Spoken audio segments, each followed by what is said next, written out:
Bittersweet is my Hazbin Hotel fanfiction that is about my Hazbin Hotel OC's story. This audiobook covers season 1 of the story.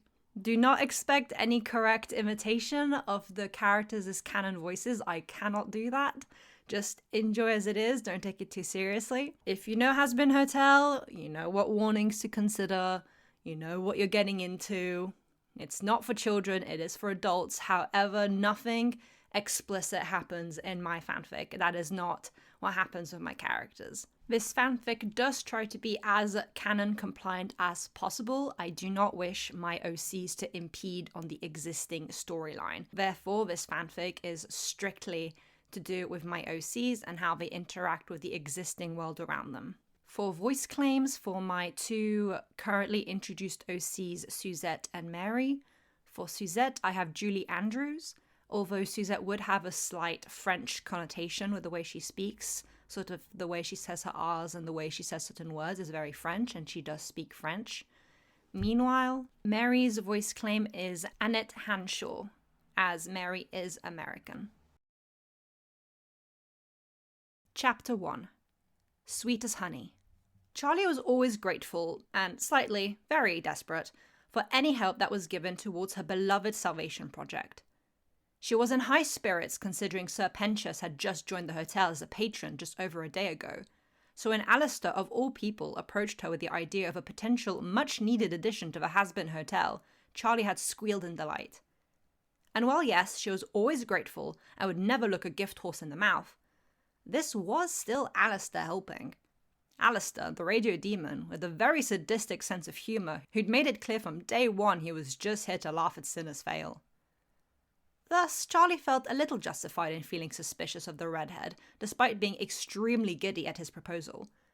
Ecstatic even, especially when she heard this new friend was someone Angel thus knew and supposedly got along with. Although she had no idea how Alistair could be aware of that.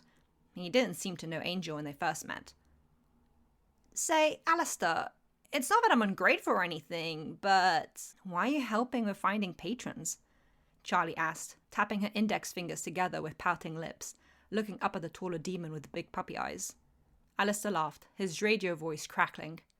I'm not, he proclaimed, strolling down the streets of the Pentagram City like he owned the place.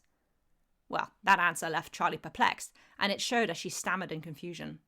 The only reason I'm suggesting this lovely lady is because I believe if anyone in this wonderfully wretched place has a chance at heaven, it's her. Wait, really? Charlie exclaimed, enthusiasm doubling upon hearing that. For someone like Alistair who just laughed and downplayed her idea, this gal sure must be something. Of course, that wasn't the only reason. Charlie, being sweet, trusting Charlie she is, didn't even bother to question Alistair's dubious change in attitude. Unbeknownst to her, Alistair's true ulterior goal, or at least one of them, was to get on Vox's nerves. After all, he was going after a very important and very, as one would say, beloved contractee of his. A very dangerous game to play among overlords, but what with Angel already being at the hotel, Alistair sees no reason as to why he shouldn't probe the imaginary bear. Who is she? Oh, I bet she's great, I bet... Wait, where are we going? Are we... Charlie's eyes scoured the building they were headed to. It was clearly a Vox-Tech-owned one, with the logo plastered everywhere as if a certain TV head was compensating for something. Going to a filming studio? I thought you hated TV. Oh, I very much do, Alistair said with disgust, but smiled at the blonde. The gal I wanted to meet is a TV presenter. Home shopping, that sort of thing. Charlie made a drawn-out "oh" sound as the man continued. However, she films all that nonsense elsewhere. This place is where she films her side gig. Side gig? What sort of... Charlie interrupted herself upon hearing the distant sound of music as they entered the building guarded by a handful of hellhounds who had no desire to become splatters on the floor courtesy of Alistair. Hence the easy entrance. They weren't paid enough to care. Charlie didn't even notice as she was drawn in by the cheerful, bouncy music. It sounded like guitar music, and the clear voice of a woman singing with a chorus of children was like sunshine piercing clouds after a thunderstorm. Happy singing! And laughter! In hell! It was completely unthinkable, especially since Charlie wasn't the one singing. The only reason she didn't burst through the doors into the main studio area was because of Alistair holding his staff out to stop her. He didn't want to disturb his friend from her duties. More delicately, the two tall demons slipped into the filming studio, where Charlie had to internally, silently squeal in delight at all the bright colours, children's toys and adorable setups. Flowers, huge beanbags, playsets including a huge castle-shaped slide and swings.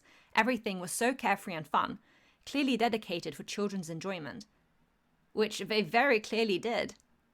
Little imp and hellhound children, ranging from toddlers to early teens, were singing a song Charlie wasn't familiar with in a circle, surrounding a young woman. She had red hair, cut above her shoulders, and 2 long ears with tufts at the end. A large, fluffy squirrel's tail was being used by 2 little imps to cover themselves with, giggling at the fur tickling their faces as they sang. The woman it belonged to had blue clothes reminiscent of the 60s, with a big smile that showed off her slightly buck teeth and sharp fangs. Her black eyes soulless with green sclera, and yet she managed to seem genuine as she sang to the children. A deer, a female deer. She sang, eyes flicking to Alistair as she saw them enter. Charlie desperately wanted to join in on the fun. She'd never seen little imps and hellhounds look so happy before. It really looked like they were having actual fun, not just acting for the cameras. Alistair could see the blonde woman practically shaking in the need to burst out into song. Surely his friend wouldn't mind the Princess of Hell joining in on what seemed to be the last song of the program. With a little push to Charlie's back, the princess was bounding onto the set like a peppy goat and joined in on the song. La, a note to follow so.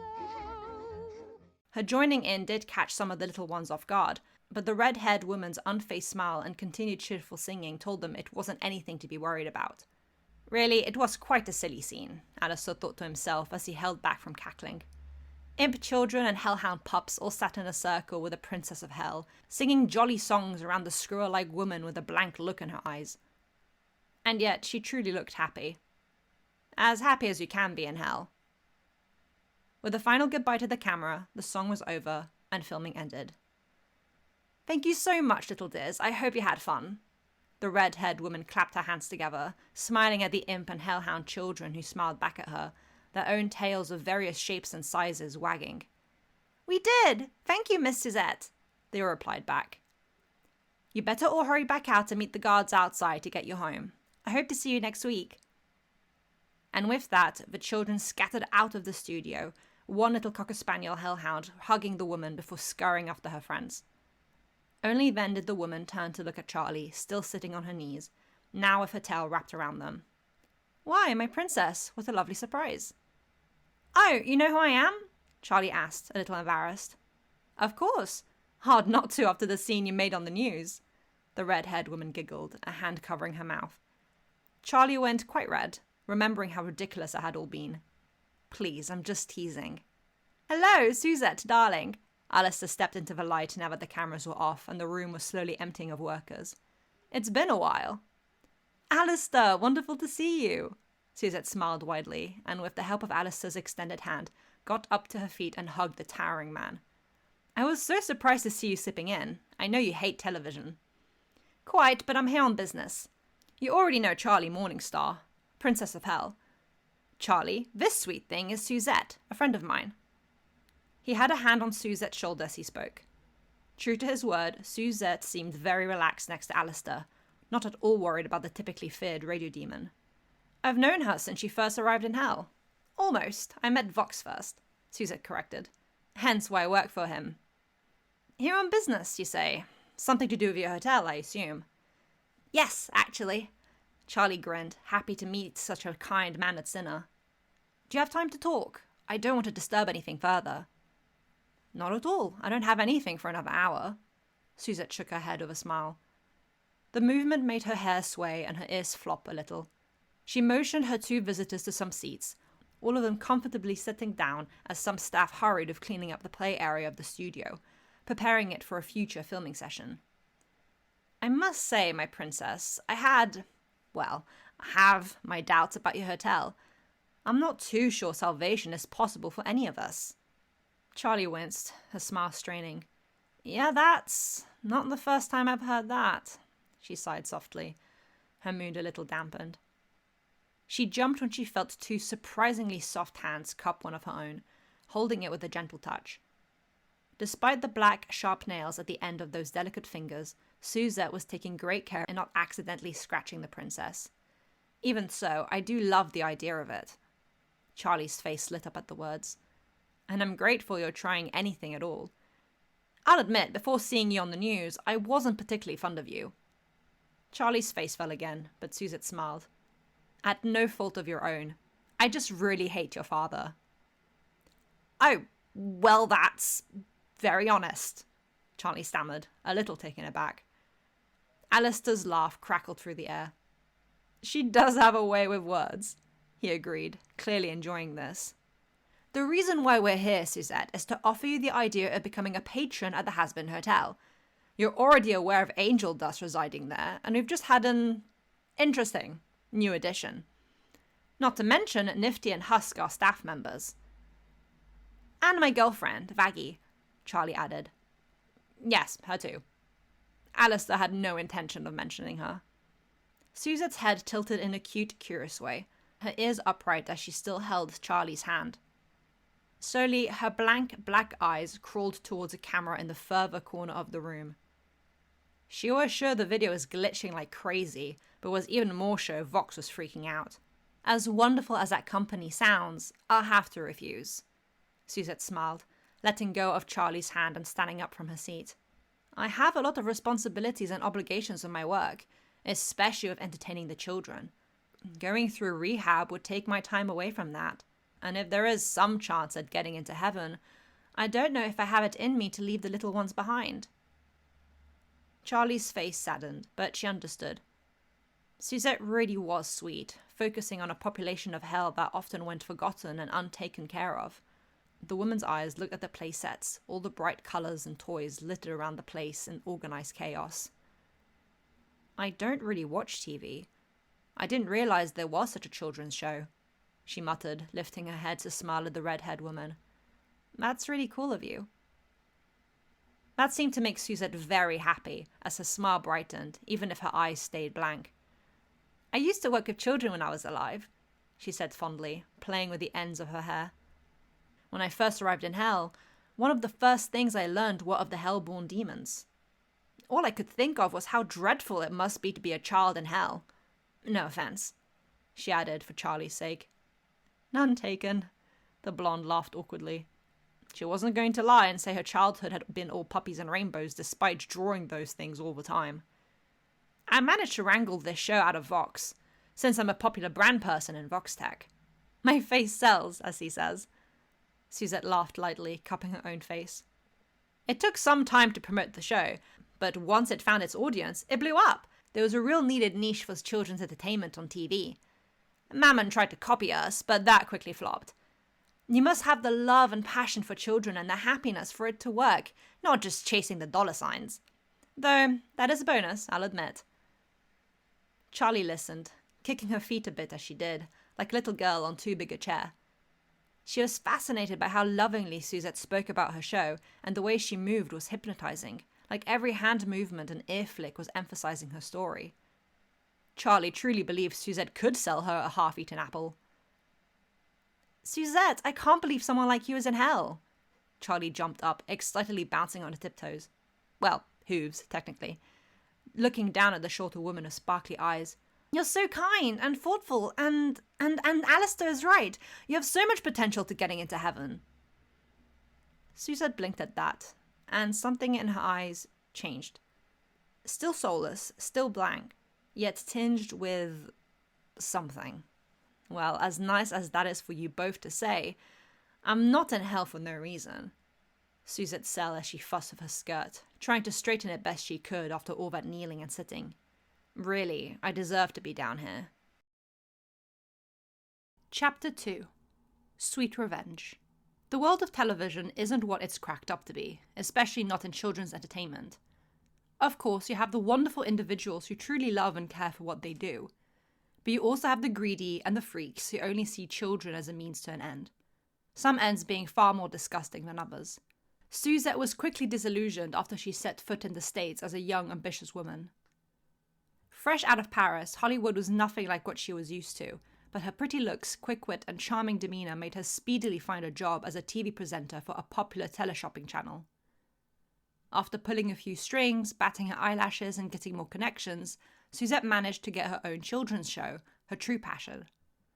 And how popular it was, focusing on singing, learning life lessons, and generally having fun, bringing joy and laughter to the little ones she loved so much.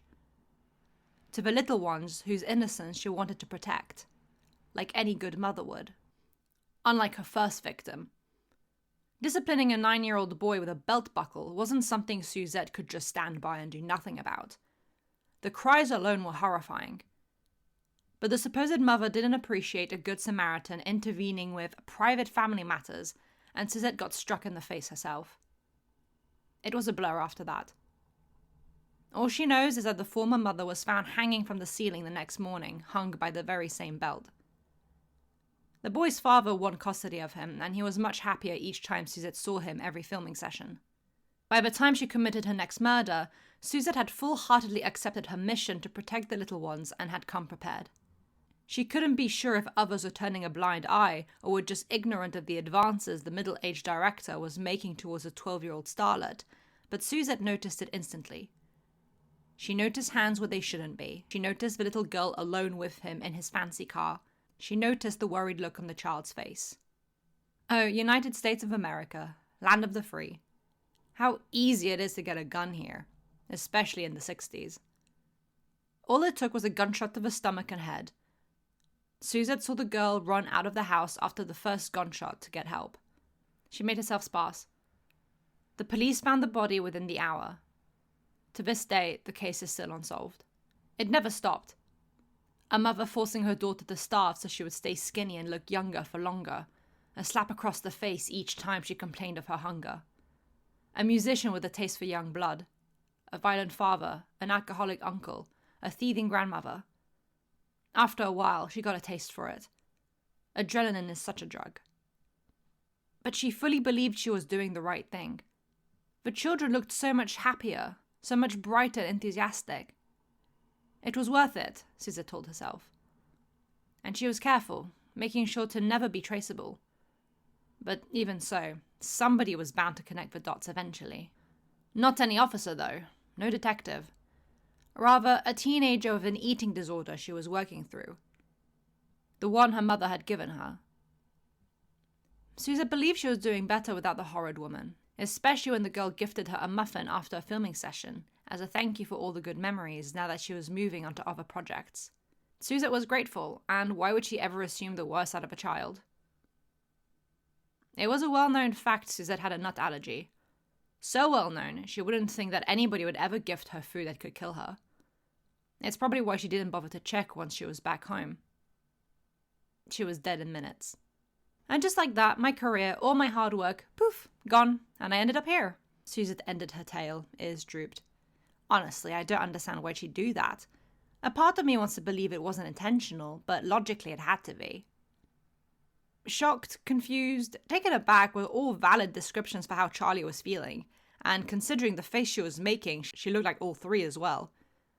Well, maybe, just a thought.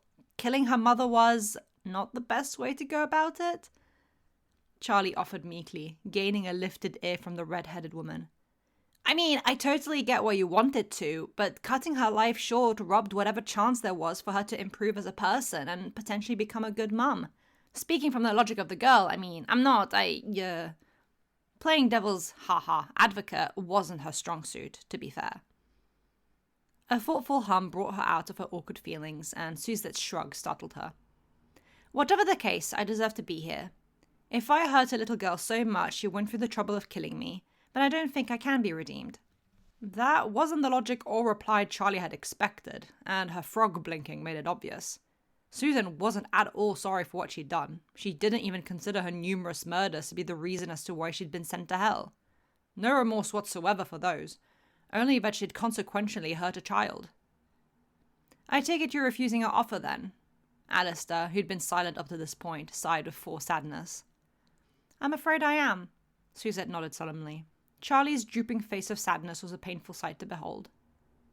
But I think you're doing a wonderful thing, my princess. I'm just not the right person. Not the right person. She's the perfect person. Charlie's lamented cry echoed through the noisy streets as she and Alistair made their way back to the hotel. You're right, she has so much potential. A lot on the remorseless side, but I can work with that. Sir Pentious has been doing amazing. I'm sure Suzette would thrive if she gave us a chance. Alistair let the princess ramble, knowing there was no stopping her once she got like this. New patron or not, Alistair was sure that seeing him at Suzette's studio had fried a few of Vox's wires. He hoped he'd cause another power outage, just a small one. But truth be told, to himself only, he'd hoped Suzette would accept their offer and came to reside at the hotel. Her company was exactly the type he enjoyed the most, and it would make for a delightful addition to the roster of characters. He could do with a few less sex jokes and unwarranted vulgar words. A dainty touch of the fairer kind was exactly what the place needed. But seeing the woman was a treat within itself, so not a total loss. Say, Alistair. With a radio crackle, Alistair tilted his head to Charlie as her voice drew him out of his thoughts. How did you meet Suzette? A little walk down memory lane. Well, Alistair didn't mind. This wasn't a secret he particularly cared to keep close to his chest. Some details, he did.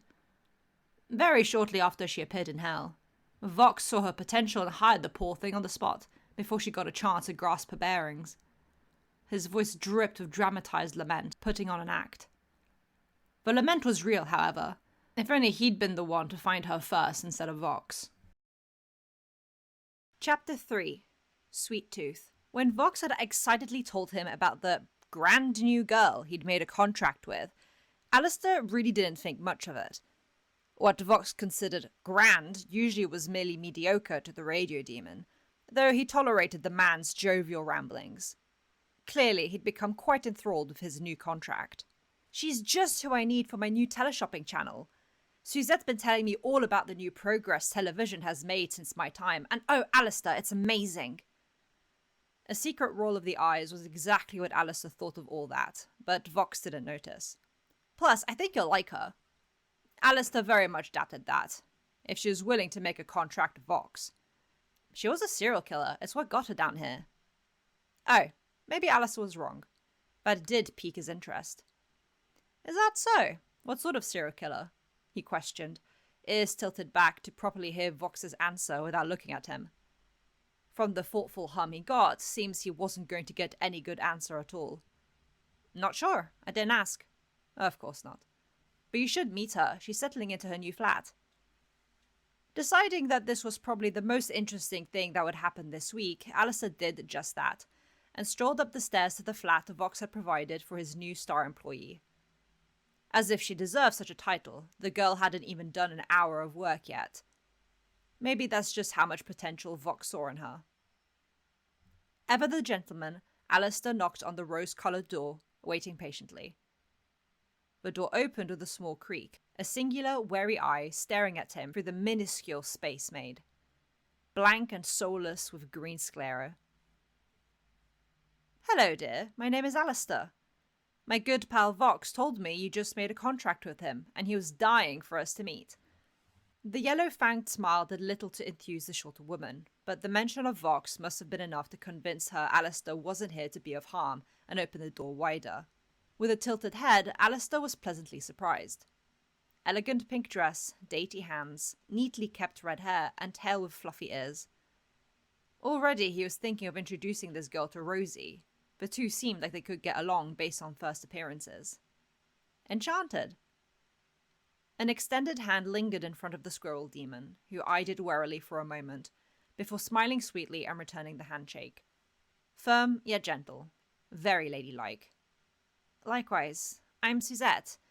Apologies for my hesitance. I'm still... Her slightly accented voice trailed off, ears twinching. Coming to terms with all that's happening.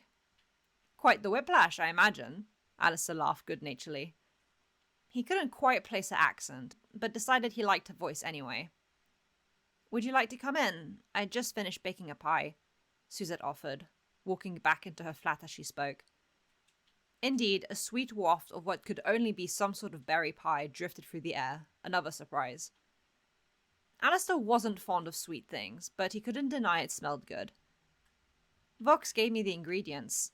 I'm surprised any of this stuff is in hell, but apparently there are rings here, and the crops come from the wrath imps. Alistair cared little for all that, but he was curious as to what made Suzette tick. Something about her was oddly familiar, and just like her accent, the red-haired man couldn't pinpoint it.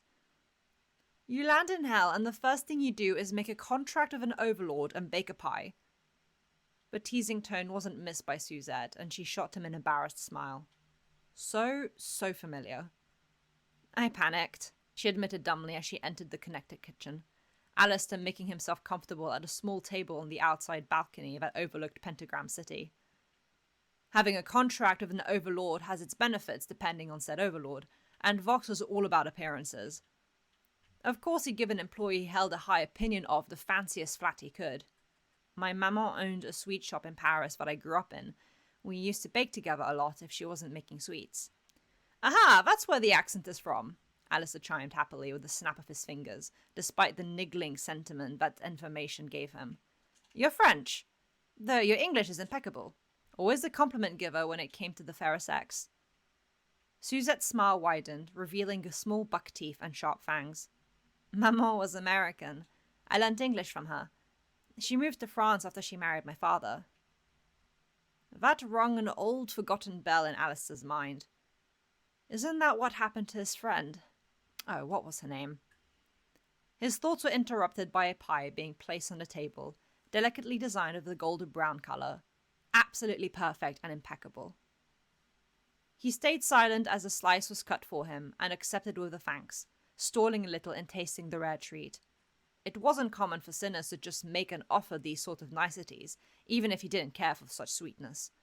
He much preferred savoury flavours, or whiskey.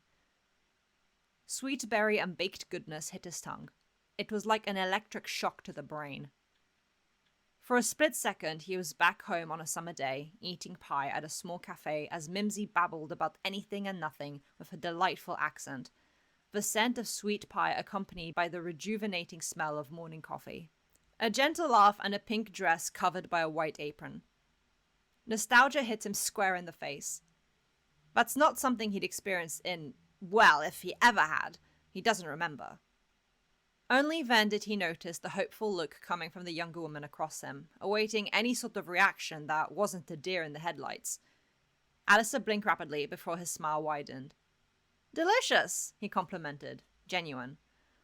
Suzette let out a small sigh of relief, as if she'd been worried the ingredients in hell wouldn't work like the ones on Earth. Your maman must have been quite the cook. Why, this almost rivals my own mother's cooking. Almost. The friendly banter put Suzette at ease, and for a moment she could accept she was in hell if this was the company she'd deal with. Dainty hands, sweet smile, refined baking skills, half French, half American. It was all too coincidental to not be true. Tell me, dear, do you know where your mother originally hailed from in the States? That's all he needed. I believe it was New Orleans. Suzette's thoughtful musings were distracted by some carnage happening in the streets, the young woman not noticing her guest's high-pitched radio screech as she peeked over the balcony railings. Papa lived there too after his parents escaped the First World War. They met, fell in love, and decided to move back to his home country, though he was originally from Marseille, but they decided to live in Paris. Yes, he knew that already. A nice fellow with a strange accent telling he was brought up in a multilingual house. He'd been quite fond of chatting to him with his own broken Creole French, comparing the differences found in their languages. By no means was he the type of company he liked to keep, but considering how his dear friend had fallen head over heels for the Frenchman, the latter could only be a good guy.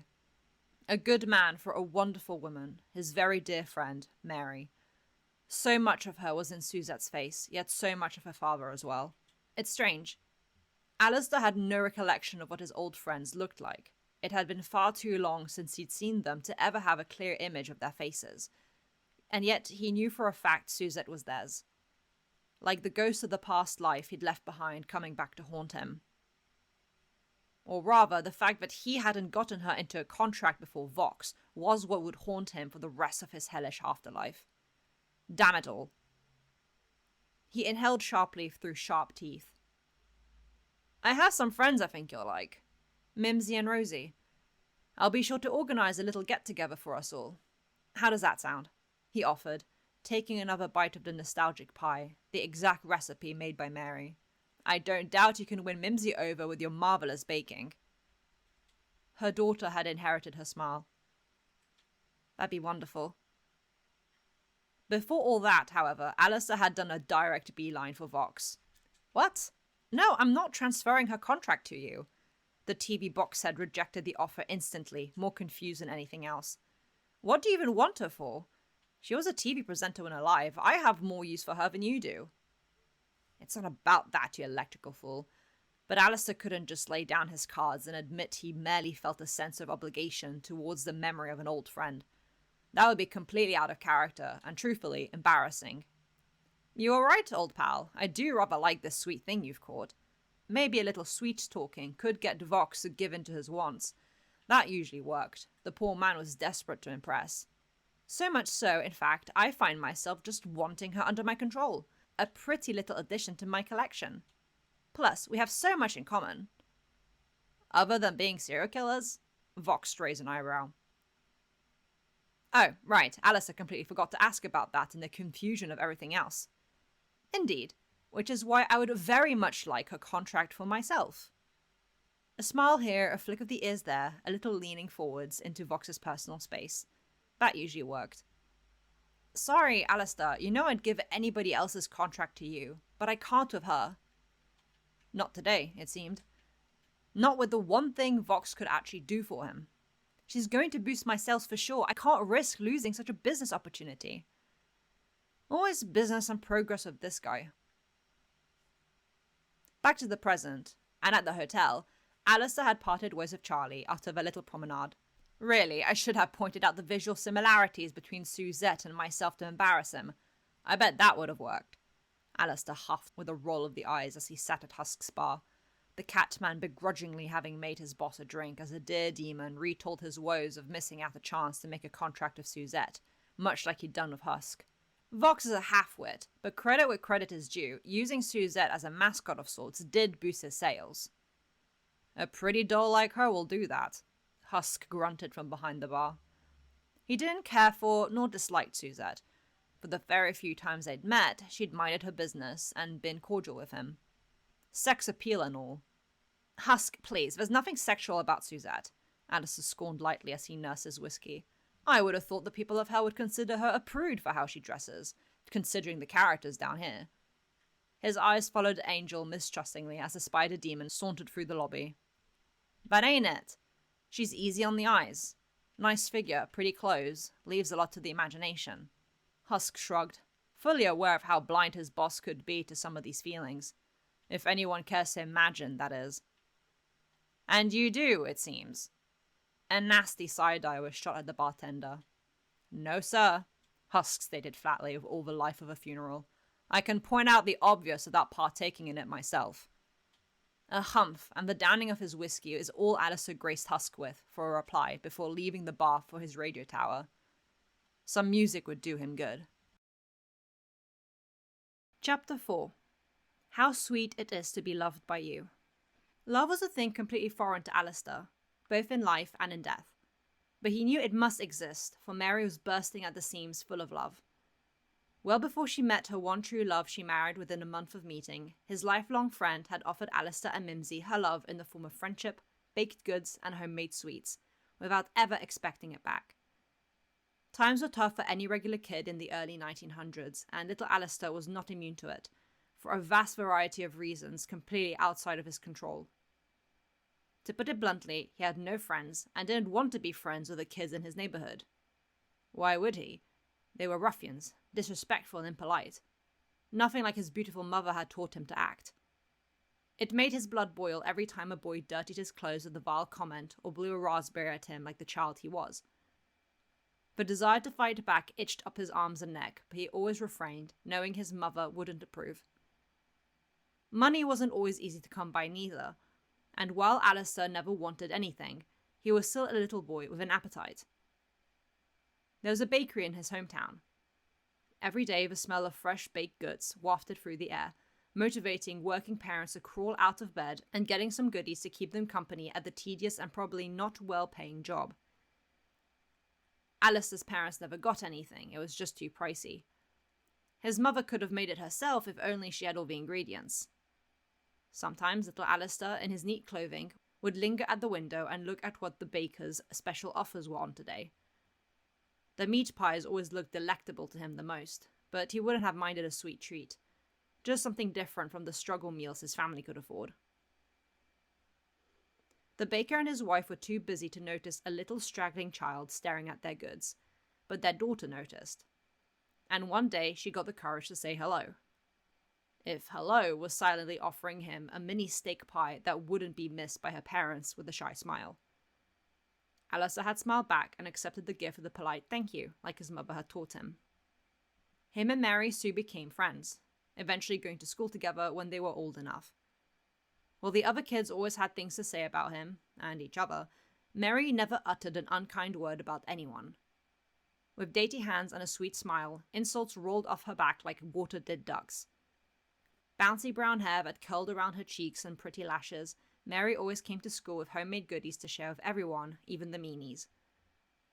The world is cruel and unfair, but it's like none of it affected Mary.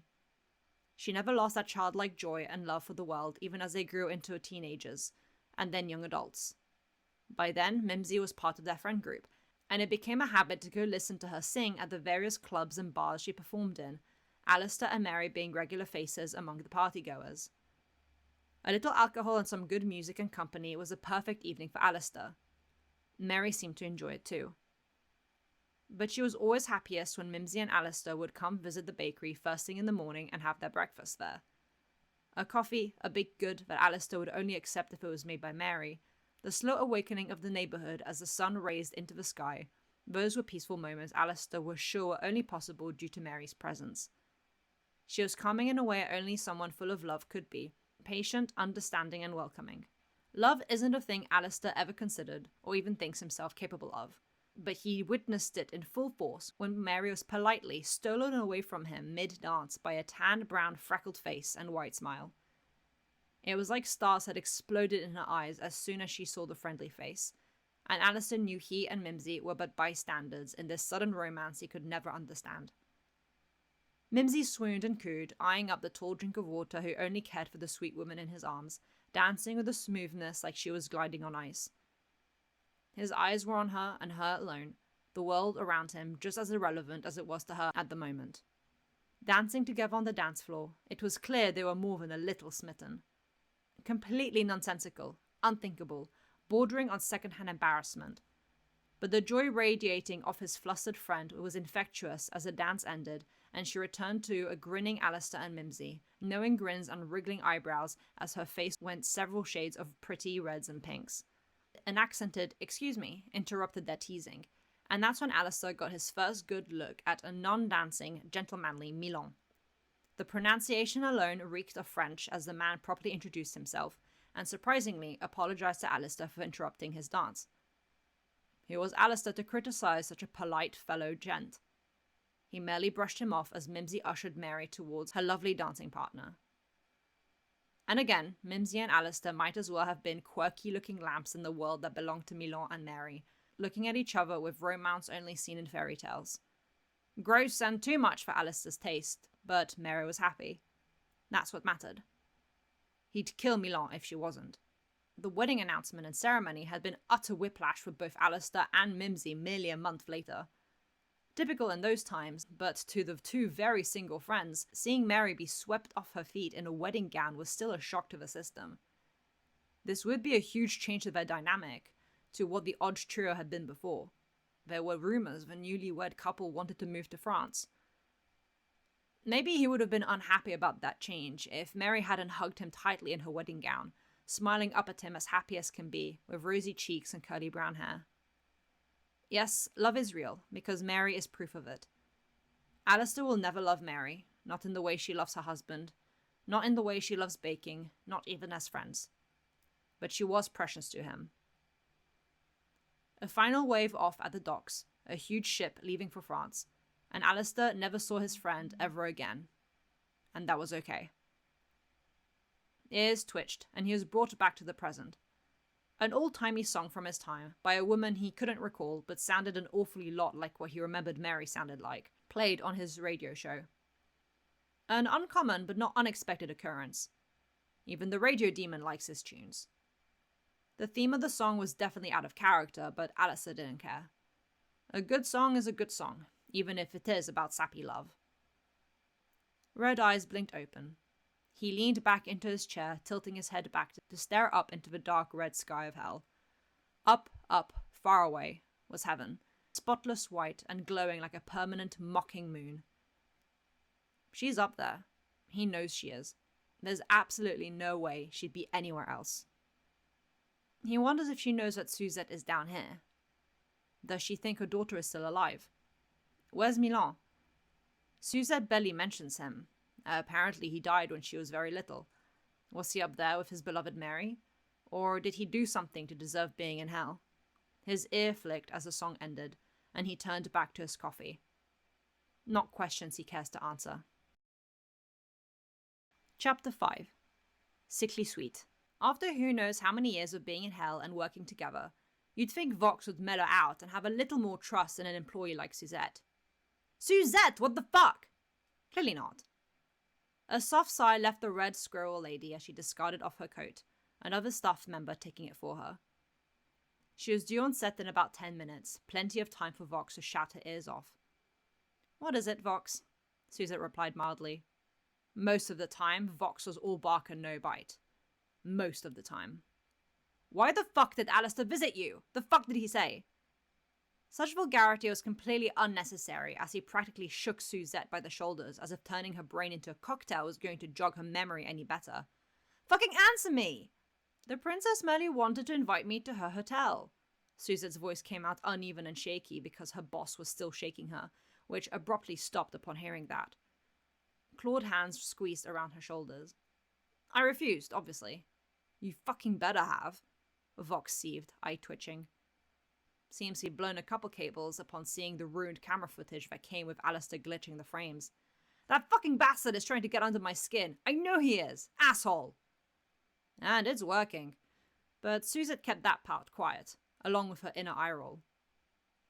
She knows they're in hell, but she never appreciated how much Vox swore. Like he breathed curses instead of oxygen or whatever made up hell's air. It's why Suzette preferred the company of Rosie and Alistair, because even if they did swear, it was rare and occasional. Not a whole new dialect. You're that worried I'll be so easily stolen? She teased instead, patting Vox's hands off of her. Come now, Vox. You know I'm a faithful employee. I'm not going anywhere. Not because she's faithful. Where else is she going to go? Here, she had security. Sure. But you know what would help me feel so much better? Vox's angry voice forced itself into a sickly sweet sing-song tone that made Suzette audibly sigh. Not this again. If you'd let me implant a little chip so I could keep an eye on you. As charming as he was trying to be, that's Valentino's shtick. I said no when you started with that, and it's still no. Suzette flicked her ear in annoyance, almost poking Vox in the eye with it due to how closely he was leaning into her. He let out an annoyed electrical crackle. Yes, I know your other employees all have them. Yes, I know that you're just worried about our well-beings. And yes, I know that you think neon blue would look lovely in my hair. But it's still non, chérie. Don't sherry me, Suzette. Terrible pronunciation, but the squirrel lady said nothing. Come on, it doesn't even hurt, and it'll make sure that assholes like Alistair stay away. Control freak, Suzette sighed internally. Her flattened ears and unimpressed expression told Vox all he needed. Suzette, he whined like a spoiled child. Technology wasn't this advanced when we made our contract. I would have asked for this back then if I knew, and it still would have been no back then too, she said flatly. A snarl emitted from her boss. Not in the contract, I don't have to do it. Before Vox could argue again, a clawed finger pressed against his chest. We can discuss this after the show. D'accord? Begrudgingly, he had to let her go do the job he pays her for. And she did it well, which annoyed him even more.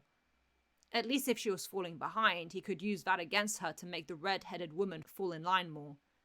But, with a bonjour and bienvenue everyone, Vox was as drawn in to watch her saunter around her live filming set as the rest of hell. With a hip movement here and a tail flick there, her mannerisms were entrancing. Suzette could sell a homeless man oxygen. Even in the early days when Vox wasn't as big an overlord as he is now, already she managed to sell his then limited products.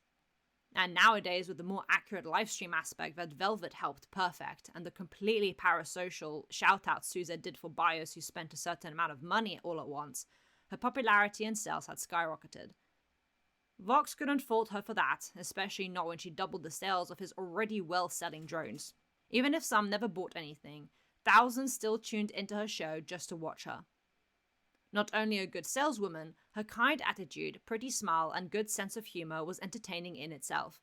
More than just a shopping channel, Suzette used it as a chance to gossip about various subjects Velvet had listed for her. Trends, rumors, and events that the shorter woman was sure would keep the audience interested as long as Suzette was interested in being herself. And having worked in the world of pretending and keeping appearances that is the filming industry, Suzette knew just how to do that while being the most genuine gal of them all. Even once in a while, they got people calling in and asking Suzette her opinion on something out of the blue. As long as they paid a fee, of course. Vox watched the ratings continuously climb up with an annoyed eye twitch, knowing he'd once again lost an argument with a surprisingly feisty squirrel. But he couldn't be too annoyed, not when he was getting the feedback of just how many viewers from each ring of hell were watching.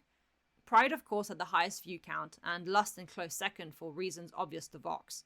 Wrath and Gluttony also had a high amount of viewers, but not for the shopping channel, rather, Suzette's dumb children's show. If she didn't do so well as a TV presenter and the dumb show didn't do as well as it did, Vox would have cancelled it years ago. But unfortunately, it sold all too well, to the point Vox was sure Mammon tried to copy their idea of Fizzarolli, but that had been dead on arrival considering the lack of quality and quick cash grab it was. Unlike Suzette's plushies that sold much, much too well. Vox had almost made a deal with Valentino to keep him quiet about the one in his own bedroom. He wasn't going to dwell on the fact that Suzette had gotten a fucking letter from Beelzebub herself thanking her for making the little pups have such a good time, and that she liked her vibes. Not to mention the call from Fizzarolli thanking her for entertaining little imps, and saying they should collaborate someday. Nothing had come of it, but the fact that a stupid kids show that Vox didn't even like was getting so much attention, and that Suzette was the one getting praise for it instead of him, the guy who funded it, pissed him off. But he couldn't make a fuss about it because Suzette was popular, and, well, she did her agreed-on contracted work perfectly. "Aw, Voxy, what a frown you have there." Red smoke entered the room and came to wrap around Vox's throat like a caressing hand. The sickly sweet, accented tone pulled Vox away from his spiraling frustration to meet red, heart-shaped glasses with a smirk to accompany it. The sweet thing not doing her job well. "That's the problem, she's doing too well," Vox hissed, glaring back at Suzette from behind the overseeing soundproof room. He liked being above everyone, seeing everything that was going on, where his staff was, if they were paying attention, how Suzette looked from above.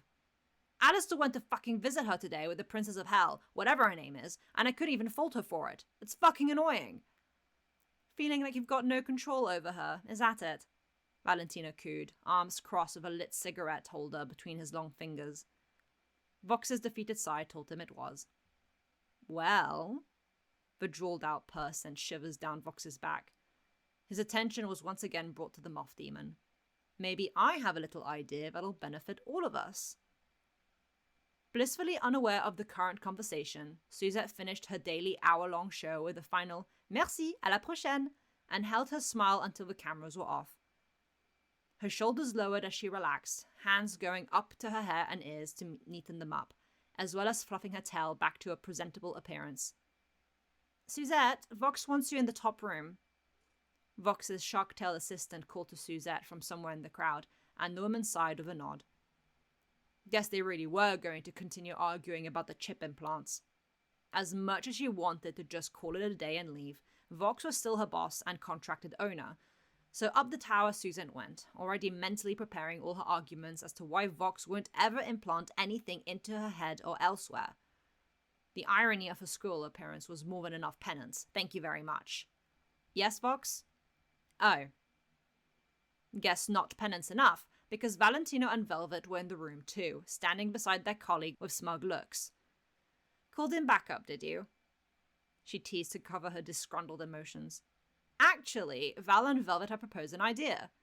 That could only be terrible. "Val?" Vox extended his hand to give his not quite boyfriend but definitely not platonic colleague the floor. Quoi? Suzette asked indignantly, ears flattening.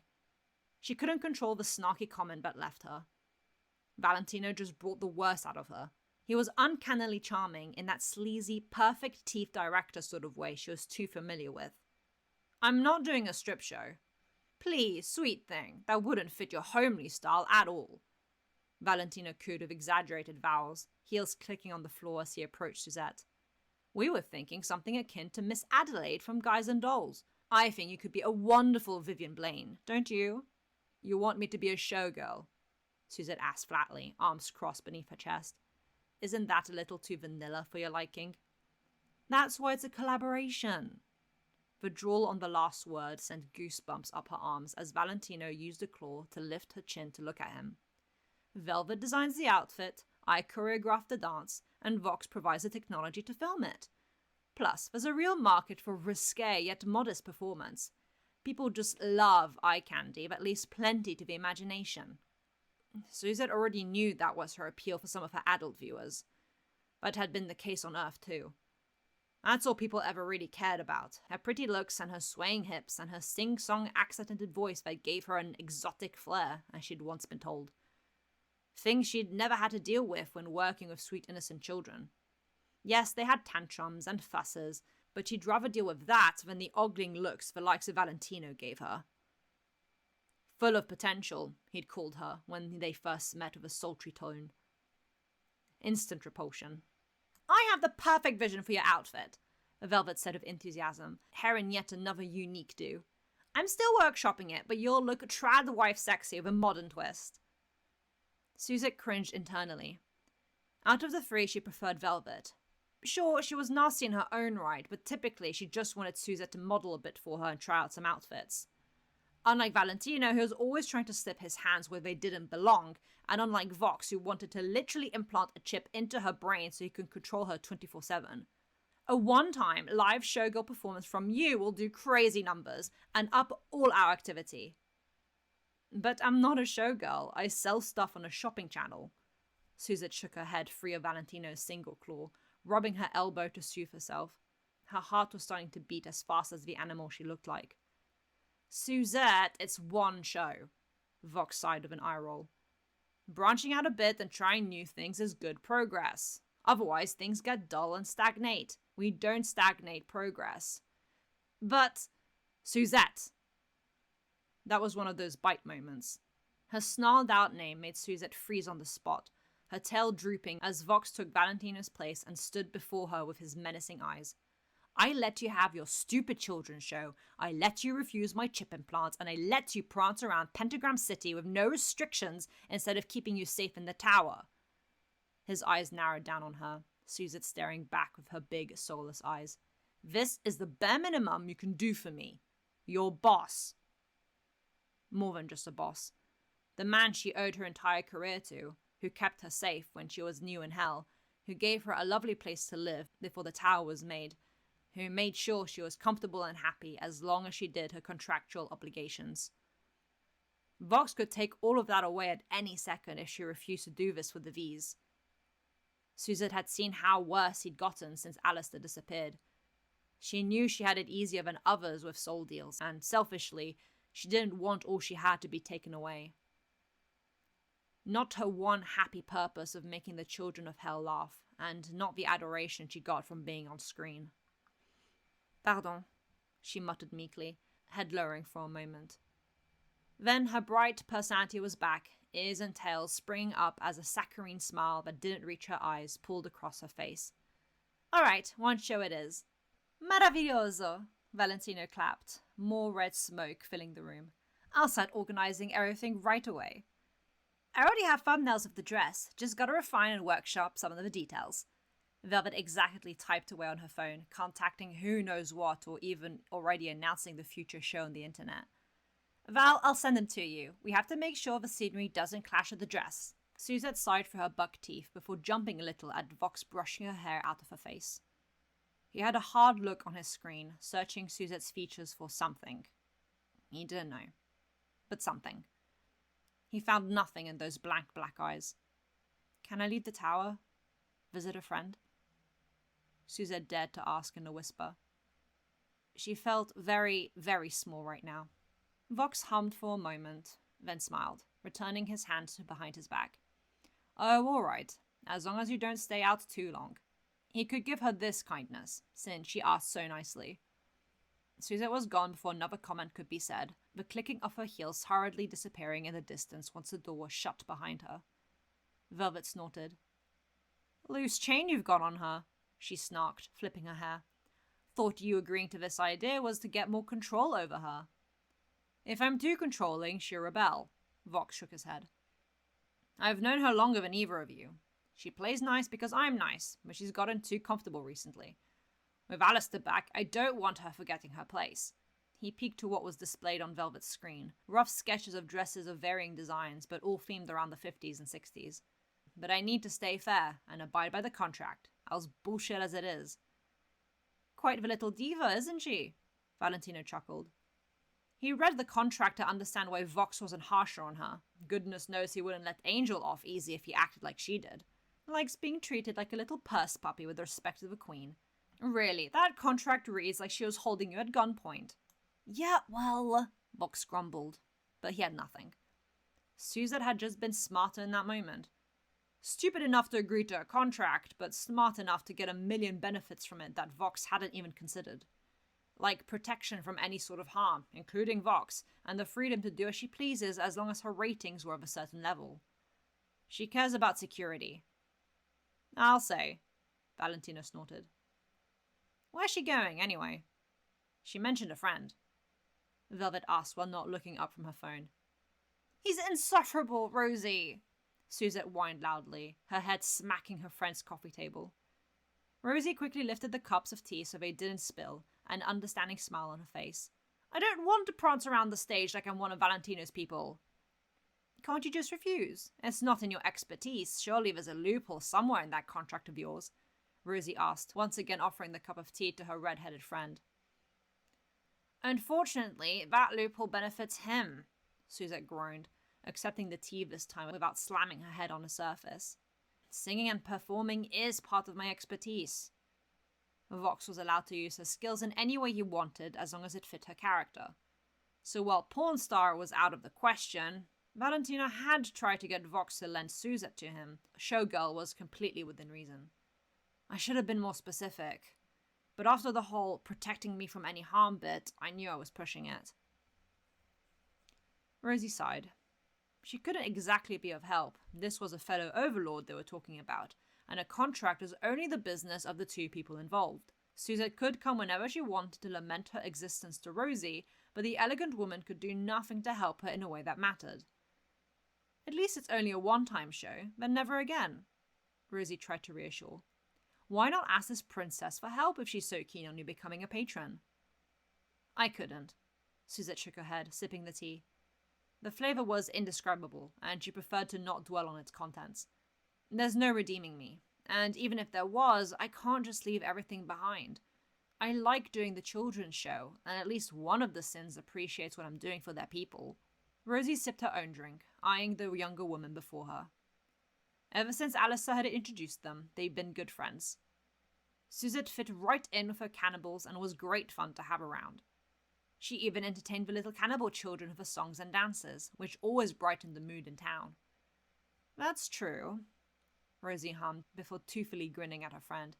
Just visit them then, like you do me. There's not much Vox can do to stop you from being friends.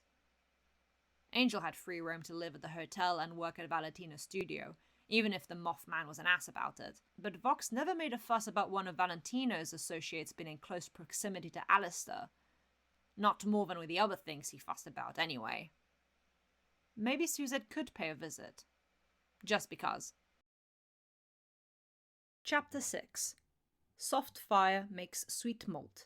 Suzette would have visited Charlie and her hotel earlier, but having Vox fill her every free moment with all kinds of rehearsals, Velvet needing to measure and remeasure her for the dress, and still wanting her to stick around so she could make unnecessarily small adjustments, and Valentino nitpicking any small movement she made that wasn't exactly like the dance he'd choreographed, it was safe to say Suzette hadn't found the time to do anything else than faceplant into bed at the end of the day. But finally, she managed to wrangle a little free time. Just a couple hours to breathe. She wasn't sure what she'd expected, but the Hazbin Hotel is shabbier than what she thought the Princess of Hell would own. Too used to her own luxuries she was unwilling to depart from, Suzette shrugged and went to the front doors, knocking delicately before waiting. With what sounded like a very excited gasp, something crashing and hurried footsteps, Suzette was greeted with Charlie flinging the door open. Upon seeing the shorter red-haired woman, her eyes sparkled. "Suzette!" she borderline screamed, engulfing the woman in a tight hug before dragging her into the hotel. "Welcome to the Hazbin Hotel! Have you reconsidered becoming a patron?" "Charlie, she can't reconsider anything if she can't breathe," Vaggie said with fond exasperation at her girlfriend's excitement. With a small sorry, Charlie let go of Suzette, smoothing off the creases on her shoulders she had caused. "I'm sorry, my princess, but my answer on that is still no." Suzette's breathless reply made Charlie's face droop in disappointment like a hurt puppy. "But I did come to visit. I have friends here, and I'm interested in what my friends are up to." The implication that Charlie was considered a friend brought her happiness back twicefold. "Suzette, darling!" Alistair greeted from where he appeared in the shadows, he too going in for a hug, holding the younger woman by the waist as he walked them to the sofas. "What a wonderful surprise! Managed to free yourself of our mutual acquaintance." "Quite," Suzette let out an exasperated laugh. "The V's are collaborating on a performance they want me to do. It's a whole thing." Attracted by the commotion in the lobby, Husk, Nifty, Angel Dust, and Serpentius all trickled in to investigate. "Husk, Nifty, hello." "Suzette?" Husk nodded as Nifty scuttled around the woman like an excited bug. She liked Suzette. She's nice and clean and tidy and neat. "Angel Dust, it's been a while." Suzette smiled to the tall spider. She picked up a delighted Nifty into her arms like she was a child. Obviously she isn't, but she's too cute for Suzette to think her of as anything else. "I hope you're doing well here." "Meh, rent is free and I don't have to suck the landlord's dick, so it could be worse." Angel Dust shrugged with a smirk. "You friends with Alistair? Last time one of his friends visited, that wall got blasted. Right after it was fixed because Serpentius blasted it too." Sounded like Mimsy had come here with her typical problems. Suzette caught Alistair rolling his eyes and sniggered. "I come in peace," she reassured, letting Nifty crawl onto her shoulders to play with the end of her squirrel tail, the small woman running her fingers through it with mesmerized awe. "You must be Serpentius then. Good to meet you. Are you a patron here as well?" "Yes, I am. A recent one." The snake man hissed his words as he spoke, extending a polite hand to shake Suzette's in greeting, which she accepted. "After I, unsuccessfully worked with your boss, that is." "I'm well aware. All he does is complain when something goes wrong." Suzette sighed, brushing her hair out of her face. "How is the redemption thing coming along? The next examination is approaching quickly. Are you worried?" "Actually, about that, my dad got us a meeting with heaven!" Charlie clasped her hands together as she squealed, bubbly at announcing the news. "I'm going to be able to speak directly to them and make a case for my project." Lucifer organized a meeting with heaven. He can just do that. For some reason, that really got on Suzette's nerves, but she hid it behind a sweet smile. She didn't want to shoot Charlie's happiness down when she was obviously hyped about this, unlike her wary-looking girlfriend. "That's amazing," she said instead, before jumping with a small ouch as Nifty pulled on her fur. "Oops, sorry," the little bug lady smoothed out the fur. "It's just so soft." "Husker, good fellow, why don't you fix a drink for our guest?" While she was here, Alistair might as well get comfortable. The hotel might be nothing in comparison to the woman's now luxurious apartment at the tower, but if he can at least make her like the place, she might visit more often. Now, wouldn't that make Vox mad? A wonderful thought. Husk grunted in response as he went to his bar, already knowing what Suzette would want. Sidecar. A sour cocktail. Everybody settled into various seats now that they had an unexpected guest to chat with, and Charlie really wanted everybody to share their experiences with the hotel to entice Suzette to stay. Alistair made a point to sit beside the fellow redhead, but said little for once, as the woman started chatting with Angel Dust. Considering who their bosses were, they'd crossed paths on occasion, but Suzette had worked longer with Vox due to Valentino only arriving to Hell after she did. "Oh yeah, Val's the worst kind of nitpicking ass," Angel rolled his eyes, sipping his own drink. Everything's gotta be perfect, but he expects everyone to read his mind, he said sarcastically, making hand movements to exaggerate his point. Finally having someone to confide in that could relate to her situation, Suzette felt the stress leave her shoulders, especially once Husk gave her the drink. She smiled to him with a thank you. He grunted back. Thankfully, it's only one show. One too many, but I'll cope. Nothing like what you have to deal with, Angel. Suzette sighed. That caught the spider demon off guard and felt a bit embarrassed at the empathy being shown to him. Husk dared to smile. Princess, the meeting of heaven. I don't wish to dampen your mood, but I worry you'll have to deal with Adam. Already had to deal with him, unfortunately. Charlie groaned before blinking in surprise. Wait, you know him? Just of him. I got curious when first arriving in Hell and learning of the exterminations, so I did my research. I quickly found out Adam is unlikable at best, Suzette shrugged. I'm just worried he'll give you a hard time. Admittedly, I am a bit worried too. Charlie worried her bottom lip as she looked off to the side, gaining concerned looks from all except Alistair, who had his usual expression. Adam and his right hand didn't even try to listen to me. Sure, my dad got us this meeting, but what if they're just like Adam? What if I can't get through to them? I know what I'm doing here is right and has the potential to work if they just give me a chance. A chance Charlie was giving to everybody else here, a rare and kind gesture in the likes of Hell. Angel looked better than any other time Suzette had ever seen him, not high on anything other than good vibes and looking like he'd actually slept well instead of being dragged through a hedge backwards because Valentino was making him do some freaky stuff. That was worth a lot to Suzette.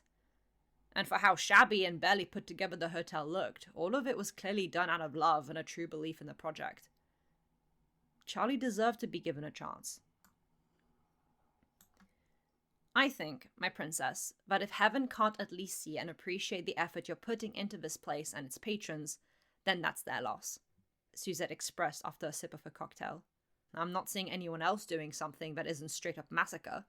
And if heaven is anything that my maman believed it to be, they'll want a better option. Vaggie shrunk in on herself. You think so? The hopeful tone coming out of Charlie was like a little girl being called beautiful by their mother. It touched Suzette's heart and made it swell, a flicker of a lively flame daring to reignite in her exhaustion. I do. And what I know for a fact is that you, dear princess, have a heart of gold we losers simply don't deserve. Hey! The insulted losers said in unison, although Husk and Angel had smiles on their faces. No offense, Suzette added with a dismissive wave of her hand. Point is, for what it's worth, I appreciate what you're doing, and I want to believe it'll work, even if I don't think it'll work for me. There were many ways to take that. Alistair might want to roll his eyes, Angel might find it cheesy, Vaggie might find it a cop-out, but to Charlie, the sweet intentions and honest feelings was all she could ever ask for. With sparkling tears and a comically emotional face, the Princess of Hell threw herself at the lowly sinner and sobbed out her thanks as she once again squeezed the air out of her. Angel and Alistair made a quick dash to avoid the suffocating affection, Alistair saving Suzette's drink before it could clatter to the floor. Suzette stayed as long as she could. The impromptu visit turned into a mini get-together of sorts, Alistair even going as far to let some jazz music play from his staff to add to the ambience. Upon seeing Charlie's foot tapping to the music, Suzette was quick to pull her into dancing to it together. Suzette more sure-footed than the taller demon, but the two women giggling and laughing as they tried to get in sync. The addition of the cheerful women simply having fun with no care of judgment from the others completely shifted the air of the hotel to something more light-hearted and carefree, despite the looming threat of the extermination and daunting meeting with heaven. Even Angel decided to join in, pulling Sir Pentious, who was spun around and dragged with much confusion, but not minding it once he got into the vibe of things. Husk watched peacefully from the bar, swishing his tail to the music. Nifty scurried around them all, dancing to the beat of her own drum. Vaggie sat stiff as a board, but happy to see her girlfriend having fun and smiling. Red ears flicked and a sharp-teethed, yellow smile strained at the sound of a silent notification. The others too caught up in their fun to realize that Suzette's smile had lessened, fluffy tail drooping ever so slightly. Alistair felt his stare harden into a glare without his control, music jumping for a second under the force of his radio crackle. Vox beckoned his little puppet. A quick, "Oh, look at the time. Vaggie, join us." And in the blink of an eye, Suzette had replaced herself within the fun and slipped out through the hotel doors, like she'd never been here. Alistair continued playing the song until its end. It would be rude to abruptly end the song and destroy the happy state the princess was in. He was sure the meeting in heaven would do that in time. His own mood had already been ruined. Chapter 7. Sweet Talk. A single notification from Vox saying, "Rehearsal now," was all it took for Suzette to abandon her blooming friendships and return to her exhausting everyday routine that had developed as of late. It was starting to get to her. The red sky was too red, the putrid streets made her nose hurt, and every movement felt like she was going to crumple into pieces. At least when she was at the hotel with Charlie and the others, she was tired but having fun. Now she was going to be tired and even more stressed than before while being bossed around by 3 very demanding overlords. Suzette took in a deep breath as she got to the upper room, stopping before the door. One long, heavy exhale later, she opened it. "Took you long enough. The dress is finished." Vox all but snarled, already being snippy. Suzette forced an apologetic smile. "Velvet, dear, she's here." "Bang on time, sweetheart. I just finished fluffing it up." The short woman appeared suddenly and started ushering the taller lady towards mirrors set in a crescent placement. In the middle was a blue outfit that could barely be called clothing for Suzette's tastes. A one-piece corset, knee-length puffy skirt, and the traditional big fluffy bow at the back. Dated, and not at all as risque as we could have gone, but plenty for you, darling, considering your usual outfits. Suzette's hands were gripping her dark blue skirt that reached below her knees, feeling dread pulling in her gut at seeing the outfit. Her shoulders, neck, and cleavage would be completely exposed, her legs on full display, and the corset dipped to her mid-back. Maybe it wasn't as racy as what everybody else was used to seeing, what with Angel Dust being as popular as he is, but it was far more revealing than anything Suzette had ever worn. She hated it. "You did an amazing job," she chimed. "Is the bow not going to tangle with my tail?" "Not at all. See, normally there would be those long ruffles, but that's far too witch trials for me, so your tail will be replacing that." Velvet sounded very proud of herself. "Go on, try it and give us a twirl." Suzette could feel Vox's digital eyes burning holes into her back as she fiddled with the hem of her top, just below the jacket belt that held it together. She swallowed thickly. Normally Velvet just used her powers to switch outfits on her models without needing them to undress, but it seemed that's just what Suzette was expected to do. "Sure thing, Velvet," she squeaked out, all squirrel-like. At least she was given the slightest mercy of Velvet giving her the outfit and once more ushering her into a changing room. Once the taller woman was in, Velvet looked to her flat-faced associate and winked at him. As annoyed as Vox was due to Valentino's current pissy mood, he grinned back to the woman. Try to delay the inevitable and get change as slowly as possible wouldn't do Suzette any good. It would just get Vox angrier, and that would make everything worse. Get it over and done with. Suzette could fight with a sense of humiliation later. Off was a comfortable outfit she felt safe in, and on was the tightest and most exposing piece of fabric she'd ever have the misfortune to touch. The dark blue, lined with neon cyan and adorned with pinkish V-shaped buttons, made her nauseous, and she felt vulnerable with her throat so exposed without her neat collar and bow. Everything about this outfit was the absolute worst. "I think I've put it on correctly," Suzette said as she tried to pull up the bustier as much as she could, but all it did was emphasize her chest even more. The horror. It was all she could do to not use her hands to cover herself. "Are there shoes you want me to wear, or—" "Look at you!" Velvet's awe-filled drawl sent uncomfortable shivers up Suzette's tail. "Babes, you look gorge! What a figure you've been hiding from us!" Every word just made the red-haired woman feel worse. "Here, accessories. Matching heels, elbow-length gloves, bracelets, and... Vox, do you have the bow? I can't find it." "Right here." Vox stepped forward, watching Suzette slip into the heels and pull up the elbow-length gloves with the pink bracelets. He could tell she looked uncomfortable being completely out of her element, and that was exactly the intention. Make a point that he can make her do whatever he wants within the contract's agreement, and she has to follow it. But he couldn't be mean like Valentino was to Angel, and he certainly couldn't be bossy like Velvet was to models. It wouldn't be a complete outfit without this little thing. He cooed, bordering on sarcastic. Squirrel ears flinch as cyan claws reach for her throat and stay tense even when they didn't touch her, only clasping something around the woman's slender throat. Once those hands had retrieved, Suzette dared to feel what Vox had tied around her throat, a choker-like replica of her usual light blue bow. Completely abhorrent. Perfect! That's the look! Velvet cheered, incredibly proud of the outfit she put together.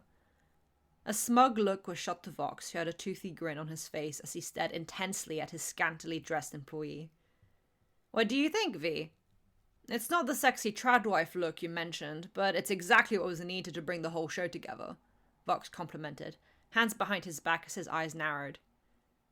Don't you think, Val? No answer. Val! He shot a look at his other associate and saw him with his face squished against his phone screen, swearing under his breath. Fucking of course, Vox snarled to himself. Always obsessed with angel dust, that one. It got on his nerves. Suzette could tell and had no desire for Vox's mood to worsen. She'd be on the receiving end of that, and in this outfit, she didn't know if she could confidently wriggle herself out of the situation. But she'd been around actors and performers. She could fake it. With the soft clicking of heels higher than she was used to, Suzette approached the angry moth demon, ears forward, tail curled around her ankles, and head peeking up at him all innocent-like. Valentino? She uttered softly, almost seductively. It sounded gross to her own ears. What?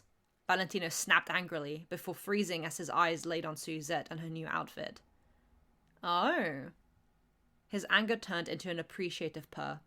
He liked what he saw. Wow, Chiquita, look at you. Lipstick can look good on a pig. Charming. Suzette tilted her head to the side and stepped forward, flicking her ears as she slid to Valentino's side, tail daring to reach up and slightly graze the much taller man's chin. A hum emitted from him as red eyes narrowed down to the woman through his heart-shaped glasses, a lecherous grin spreading. Quick, soulless eyes peeked at his phone screen. Of course, he was mass voice messaging Angel about something or the other. It was for sure going to ruin the spider demon's mood, and after seeing him have so much fun at the hotel by dragging Serpentius into a dance, that was the last thing she wanted for her kind of colleague. Maybe she could be a distraction so Valentino would leave Angel Dust alone for even a little while. What's got you so mad, Valentino? Suzette cooed while batting her lashes, the image of innocence. The typical Angel Dust not replying, Valentino hissed, an annoyed chirp accompanying it. The little moth noises he made on occasion would be cute if they came from literally anyone else. If only he was as hard-working as you, Dollface. As if Angel didn't work himself to the bloody bone every shift. So am I a pig or a doll? Sending some mixed messages there, monsieur. Her voice was teasingly soft, a little smirk allowed on her face as she pushed her shoulders back to lean up to the man. I take it you like the dress Velvet made, then? Oh, very much. Red wisps of smoke hissed out from between those sharp teeth, Valentino leaning ever so slightly forward to get a better view. Somewhere in the room, Velvet was puffing her chest out in pride at her new creation. Even with the tail? Red fur caressed Valentino's chin and neck slightly, mixing with the white moth fluff, his grin only widening. You don't think it distracts from the dress? She spoke out at every syllable with an exaggerated twinge of her accent. A deep purr-like chirp coming from Valentino's chest sent tremors up Suzette's tail in question, and she physically forced herself to stay put instead of running away. But she got what she wanted. Valentino's phone was discarded to the couch, bouncing softly as the screen went black, its owner's attention all on the lady before him. You know, you should really consider working for me. Two of Valentina's hands digging into her tail's fur was an absolute no, revolted sparks making her ears twitch. They came across as endearing. You could make a pretty penny. If Suzette was any less experienced, she might have been charmed by his returned advances, even if hers were ingenuine distractions. I think that would make Vox very jealous. She couldn't get her voice to purr like Valentino's naturally did. It wasn't the sort of tone she could easily muster. But her whispered tease did the job. What? Vox yelled indignantly at the tease, the blue of his screen turning a deep purple as both Valentino and Suzette laughed together at his reaction. Not fucking jealous, shut the fuck up, he muttered grumpily under his breath like an embarrassed teenager. Velvet rolled her eyes. Suzette let Valentino hold one of her hands to make her twirl for him, getting the full look of her outfit. Open back, long legs, revealing bustier, and the little blue bow-looking choker. What a sight for sore, mostly blind, eyes.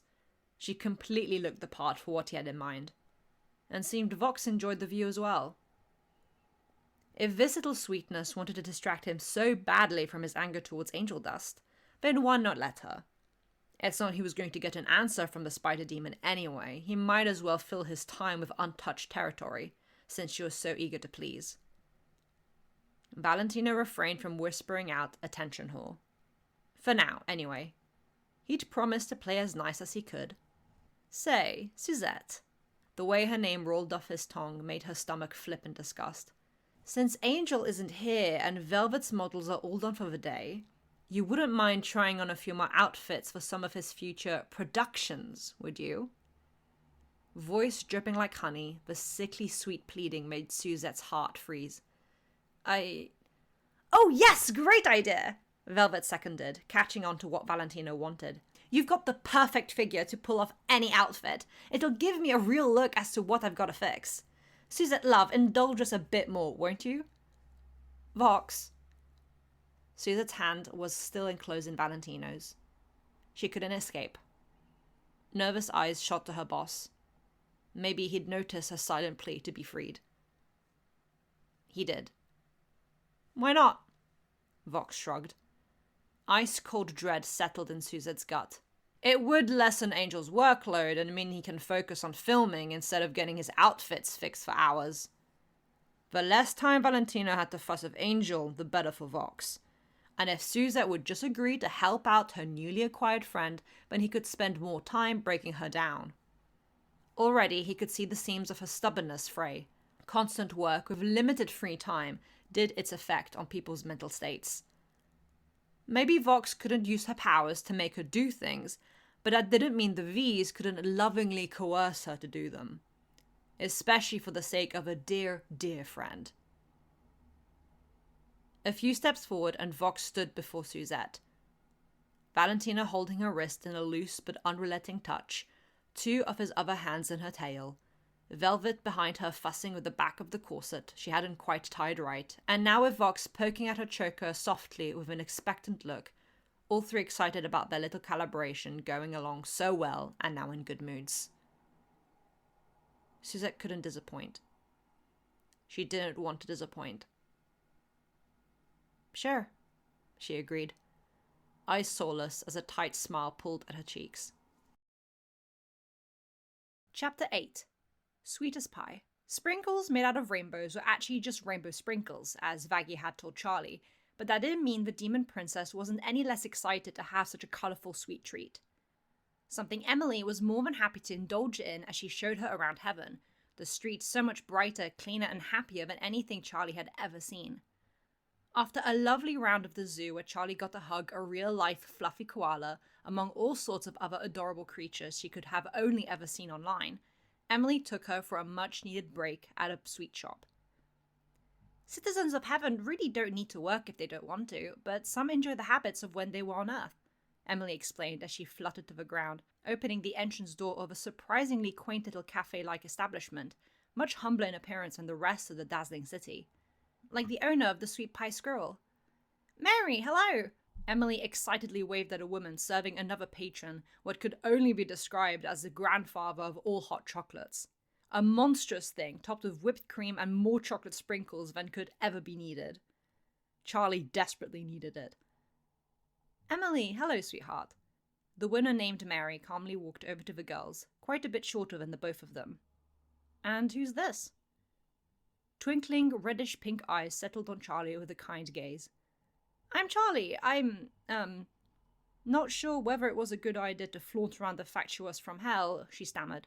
She's the Princess of Hell, Emily said instead, as if the full red outfit and the distinct lack of a halo and wings wasn't obvious enough. Welcome to my humble little shop, Princess Charlie. Charlie was quite taken aback at Mary's unbothered, polite response. Not one hint of malice or distrust. Come on in, order anything you like. Without the need for much more prompting, Emily and Charlie sat at a table. It was spotless, just like the rest of the baby pink and soft orange coloured shop. Soft jazz music played to accompany the delicious smell of sweet goods, berry pie and chocolate croissant, as well as delicious coffee. All of it was so comfortable and homelike. Charlie's eyes settled on a display case of homemade candies of all shapes and colours, nougat, chocolate, squishy fruit flavours, and so much more.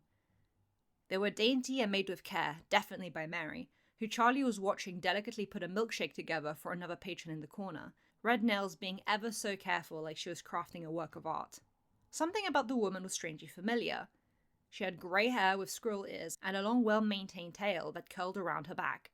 Charlie only knew one other squirrel person, but she was a demon, and a red squirrel at that.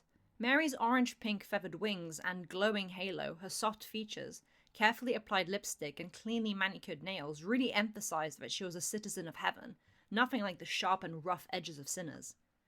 Her white apron covered her coral-coloured dress, but she barely needed it with how precise she was being about her duties. I don't see any prices on the menu, Charlie commented after a quick glance at the cutely designed plastic menu. Probably the only one in existence to not be weirdly sticky and grimy. Everything's free in heaven, Mary replied before Emily as she returned to their table. What can I get you? Emily, your regular milkshake? Yes, please, the seraphim giggled, wings fluttering as she did. Charlie wanted something with rainbow sprinkles. A soft blush appeared on the blonde's face, as if suddenly a little self-conscious about her excitement towards something so mundane. But it wasn't mundane to her. It was beautiful and amazing. She'd love to bring something of the sort to hell. Well, we have a rainbow-themed ice cream sundae. The main flavour is birthday cake, which is pretty much just vanilla with rainbow sprinkles, Mary offered, smiling sweetly at the tall demon. That sounds amazing! The girl's pure delight at something so normal to Mary didn't take her by surprise. In fact, her smile widened, and a fond look entered those cartoonish eyes. One of those, pretty please. I'll be right back. Watching Mary walk back behind the counter to put the orders together, Charlie couldn't help but stare. There was something magical in how Mary prepared the sundae, dainty hands moving with such fluidity and swiftness it made Charlie feel like a little girl again, watching her mother play the piano with such practiced ease. Maybe it was strange to compare playing the piano to making a milkshake, but to Charlie, it was like seeing a maestro conduct music. Something about Mary was wonderfully tuned. If you don't mind me asking, dear, what are you doing in heaven? Mary asked as she placed the towering ice cream sundae in front of a wide-eyed, drooling Charlie. I didn't know anybody from hell could visit. Charlie's come for a meeting to talk about her redemption project. A hotel, right? Emily replied as she turned to smile at Charlie. Both girls froze as Charlie was face first in her ice cream, mouth covered in whipped cream. A sheepish, fanged smile pulled at her lips. Sorry, I got too excited. Her embarrassed giggle was interrupted by a napkin being dabbed at her cheek by a gentle hand. Oh, I can do that. I'm sorry for making a mess. Don't be. I'm glad you're enjoying it. Mary soothed with her own kind laugh, not at all bothered at wiping away the cream from the girl's face. Not a girl, a woman. But she looked so young to the winged woman, it reminded her of her own daughter. A hotel to redeem sinners. That sounds wonderful. Tears could have burst from Charlie's eyes at hearing the motherly tone emitting from the woman kindly dabbing her face, hands squeezing her knees as she looked up to her with big, sparkling eyes. It reminded her of her own mother. She missed her so much. You think so? Charlie asked hopefully. Maybe Suzette had been right. I do. I also know that must be a lot of hard work. I've never been to hell, but I don't believe it can be easy to convince people to want to change. The motherly woman nodded, taking a seat opposite Charlie and Emily, the latter silently enjoying her own sweet treat. How many patrons do you have? Currently, 2. Charlie's eyes looked to the floor in slight shame. After trying for months, they'd only gotten Sir Pentious and Angel Dust. No, that was mean. Not only. Those 2 were incredible they'd come so far. And they're amazing. They've really been giving it a go, and I couldn't be prouder. Puffing her chest out in pride of the two sinners, Charlie truly wanted their hard work to pay off. "Would you like to see them? They're really nice, especially once they let us get close." "I'd love to," Mary smiled, having listened patiently the entire time without losing her smile. Mary had been in heaven for many years now, and never once had she seen a demon. Charlie was the first ever, and she looked relatively normal despite her very red outfit. Unlike the winged cat demon, the little critter woman, and the snake man depicted in the photos on Charlie's phone. The pink spider boy was more to what Mary was familiar with. She knew of a pink spider girl in heaven. She ordered the bubblegum ice cream sometimes. Charlie's girlfriend also looked regular. "There's also Alistair, but he doesn't like photos being taken," Charlie said, pointing to a glitched out corner of a group selfie Charlie had kind of totally begged for. The silhouette of small horns and perked up deer ears could be seen. She had a dear friend named Alistair, years ago. Funny coincidence. Mary's red eyes scanned the photo contently, looking at each person's varying expressions, from vaggy soft smile as she looked at Charlie, to Husk and Angel rolling their eyes at each other with their own grins, Nifty's over-the-top open mouth smile, and Sir Pentious' squished face from being stuck in the group. Charlie looked the happiest among them. Sliding her finger along her phone screen, Charlie showed another photo. Mary's breath caught in her throat. Her wings splayed open in shock, not yet noticed by the happy blonde. "She's not a patron yet, but she's a good friend. Her name is... Suzette." Interrupted and surprised, Charlie looked up to the woman. "That's Suzette. That's my..." Mary's voice hitched, and she covered her mouth to calm herself for a moment. "That's my daughter." It was like a bucket of ice-cold water had been thrown on all three women, Emily's own various wings fluffing up in a gasp at the news. The phone clattered to the table as it slipped out of Charlie's frozen hand. Cartoonish red eyes looked at the photo. Last she'd seen of her daughter, she had brown hair, just like her papa. But now it was red, accompanied by squirrel ears and a tail. Her fiery green eyes were a dulled-out black, soulless and muted. This was without question her precious little girl, but a stifled, watered-down version of the young woman she unwillingly left behind when she had died. Aggressive pneumonia. Even when she arrived in heaven, welcomed with open arms by St. Peter, she had been in pain at the thought of her daughter being alone. Having not found either her husband nor daughter in heaven for all this time, Mary had hoped and wanted to believe they were both still alive. Maybe Milan's body had been incorrectly identified and he'd survived the war. She hoped he was living a new life somewhere, old and happy. She had prayed that her sweet, wonderful daughter got the job she wanted in the States, Mary's fatherland, that she was successful, that she found the man of her dreams and became a mother like she'd always wanted. But instead she was in hell. Why was she in hell? That made no sense. Suzette wasn't a person worthy of being sent to hell. She had her human faults, of course, but so did Mary. Why was her baby girl in hell? She was a serial killer. Mary must have asked the question out loud because Charlie gave her the unexpected and horrifying answer.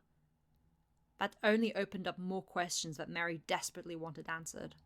Little by little, the rainbow-themed ice cream sundae was nibbled away at, milkshake slowly disappearing up a straw as Charlie explained to the saddened mother all that she knew about her hell-bound daughter. What she'd been told about her past, her working for an overlord called Vox, and the nature of contracts. Mary wasn't one to dislike people without meeting them first, but she deeply disliked this Vox person simply for entrapping her daughter in such a way. "I don't understand. Suzette was such a sweet girl. Fiery and feisty, but not a murderer," Mary pondered sadly. She wondered if her death had snapped something in her beautiful daughter who looked so much like her father. Mary was always told Suzette was an identical copy of her, but she didn't see it. Her darling daughter had her father's zest for life. "But I'm glad you're friends. Charlie, could I please ask something of you?" Big red eyes blinked at the mother. Sure, if I can do it," Charlie nodded, licking the last of the birthday cake ice cream from her spoon. Melted rainbow sprinkles dusted the corners of her mouth. "Please try and convince Suzette to join your project." Her tone was soft, yet pleading, despair in those motherly eyes. "I full-heartedly support your redemption idea. As selfish as it may be, I hope it works, if only so I have a chance to see my daughter again." Selfish, she called it. Charlie couldn't believe her ears. There's nothing selfish about that! Both the blonde and Seraphim exclaimed in unison, before looking at each other in surprise and back to the mother. I'll try my best, I promise, Charlie said determinedly, clasping both of Mary's hands in her own with fervour. I'll convince heaven of my idea in court, and you and Suzette will be together again. Emily couldn't of course say that she was already supportive of the idea herself, but still needed to go through the court proceedings. But Mary was a dear friend of hers with so much love that she always shared. To see such a sweet woman saddened by the fate of her daughter cut Emily's heart deeply.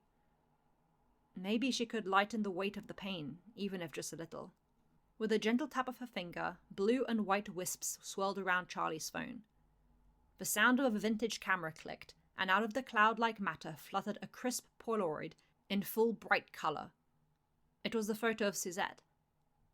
Emily picked it from the air and meekly offered it to her friend. I know it doesn't replace her, but thank you, Emily. Red, varnished nails accepted the hand-sized Polaroid, red lips smiling gratefully at the Seraphim. And thank you, Princess Charlie. You don't know how much this means to me. The love of a mother is something Charlie deeply missed. If she could reunite a loving mother with her beloved daughter, she absolutely, undoubtedly would. This new angle showed her the importance of her Hazbin hotel. A photo doesn't replace her daughter, Emily is right. But as Mary waved off the Seraphim and the sweet princess of hell, the grey-haired woman couldn't help but feel hopeful. Maybe, just maybe, she'd be able to hug and kiss the cheek of her daughter she loved so much. She could hang on a little longer with a photo of her beautiful daughter, even if she didn't look like how she remembered her. Chapter 9. Sweet Summer Child. A day went by, and Mary heard nothing of how Charlie's meeting with heaven went. Patient, she waited. 2 days went by, then another 2, and then it had been a week since she'd met the sweet blonde. Emily would have at least told her something by now, and the squirrel lady became concerned things had gone wrong. Or maybe they'd gone really, really well, and they were all simply very busy with the hotel. Mary didn't know how the behind-the-scenes of heaven worked. Winners weren't told anything, but she was sure there were things that needed to be regulated or checked or something. She hoped that's what it was. Just as Mary was considering visiting the Seraphim to go ask for an update in person, Sarah appeared with a bright beaming light into her quaint shop, too tall to comfortably squeeze through the front entrance. Behind her, the door did open, but Mary couldn't see who entered. Sarah, hello! Mary greeted brightly, hoping for good news. Her wings drooped a little upon looking at the pained face of the beautiful woman, and her heart sank. I was hoping to hear on how the meeting with the princess went. Her eyes glanced to an even more distressed Emily appearing from behind Sarah, who wouldn't look at the taller Seraphim. They must have argued. Did it not go well? Sorry, sweet, but you won't be seeing your baby girl anytime soon. A rough voice made Mary stiffen. Not because she disliked the man it came from, but because the words were so cruel to the once hopeful mother. Heaven decided there wasn't enough proof a hotel would work, and yada yada, so no Suzette. Oh. Mary sighed sadly as Adam and Lute sidestepped Sarah's tall form, the woman shooting a disapproving look to the first man. His helmet he usually wore was under his arm. He always took it off when in Mary's shop because she didn't like the look of it. Wait, you know about Suzette? Did Emily tell you? Mary never spoke about her daughter to Adam, nor any of the other winners, only ever to Sarah and Emily. She felt the closest to them, considering they were in charge of the residents' well-being. No, I didn't. Emily's usually sweet voice was a bitter snarl as she glared at Adam. Neither did Sarah. Wow, okay, way to throw me under the bus. Adam's unbothered voice upset Mary. How do you know Suzette? The mother pushed, stepping closer to the towering man. She's a super popular TV presenter for some fucking shopping channel in hell. Voxtech or something, I don't fucking know. His wings fluttered slightly as he shrugged, uncaringly dropping his helmet on one of the shiny tables. I browse Hell's Entertainment sometimes, what of it? It explains how he knew Angel Dust, Sarah thinks bitterly. You recognized my daughter. You knew she was in hell, and you didn't think of telling me? Mary asked incredulously, emotion catching in her throat. Why wouldn't you tell me? You've never fucking spoken about her. The fuck was I supposed to know you gave a shit? Defensiveness entered Adam's tone as he placed his hands on his hips, pouting like they were just bickering. It wasn't ever relevant. And she's in hell anyway, Lute helpfully added on with a snark. Stop it, you two! Emily exclaimed, seeing Mary getting more upset. Mary, I'm so sorry it didn't work out. I want more than anyone for Suzette to have a chance in heaven. Mary believed her. Well, she swallowed thickly, ears flattening. You've gone into the trouble of coming all this way to tell me. What can I get you? Mary, you don't have to, Sarah started, feeling guilt for seeing the sweet winner so saddened. I want to. The gentle interruption was swift and sharp. I need something to do, Mary added softly. Since Sarah and Emily felt so awful, they agreed to sit at the shop for a bit. Adam and Lute couldn't have cared less, but with sharp glares from their authorities, they decided to play a little nice and sit as well for Mary's sake. Someone Adam did like. He's nice to her. Lute didn't care much for the woman, but she made a delicious coffee. A delicate cup of tea was placed before Sarah. Emily's regular milkshake was carefully put down. Lute got her coffee, and a platter of nougat sweets slid to Adam with a gentle scrape of the porcelain plate. Mary was silent the entire way through, her mind whirling as she worked her art, trying to go through the many emotions stabbing her heart. Watching her four patrons enjoy their treats, Sarah with a morose expression, Mary's eyes lingered on Adam. Feeling her stare, the first man raised a questioning eyebrow at her with a mouth full of nougat. He didn't get why she was so affected. How did you realize Suzette was my daughter? She asked softly, eyes half-lidded. Adam swallowed. Squirrel, looks like you, he shrugs, throwing another piece of chewing nougat into his mouth. Acts nothing like you, though. Mary is soft-spoken and gentle with warm eyes. Suzette has soulless eyes and speaks like she's trying to scam you out of your life savings. It's obvious why she's in hell. To Adam, of course she was in hell. How could she not be with the way she acted on TV? That's my daughter. Adam stiffened at the snappy reply, startled eyes meaning burning red wines.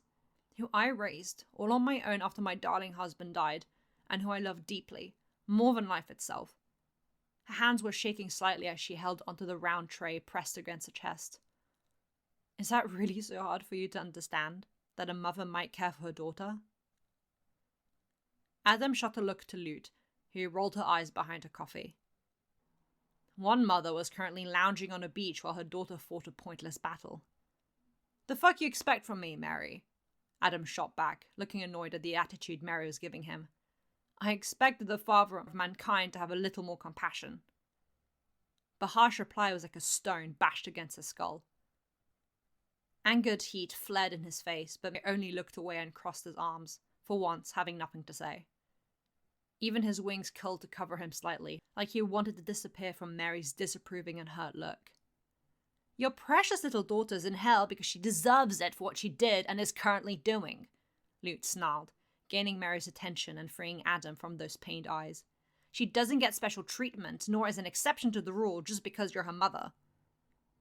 That may be so, Mary said softly, closing her eyes for a moment as her ears drooped. But I love her and I want the best for her, no matter what. Her eyes opened again, and for a moment Lute felt pinned to the spot like a butterfly being put on for display. You have never been human, Lute. You can't understand. The sound of cracking porcelain echoed through the room, Lute's eyes twitching in anger at the soft-spoken dismissal. Mary is a virtuous soul, having died and elevated to becoming an angel in heaven, but Lute didn't take kindly to the jab she couldn't refute. It wasn't that she wanted to be a human or anything of the sort, but she didn't like Mary's honesty. Mary, I'm sorry, Sarah finally spoke, gently placing her finished tea back on the saucer with a silent click. There's no proof sinners can be redeemed.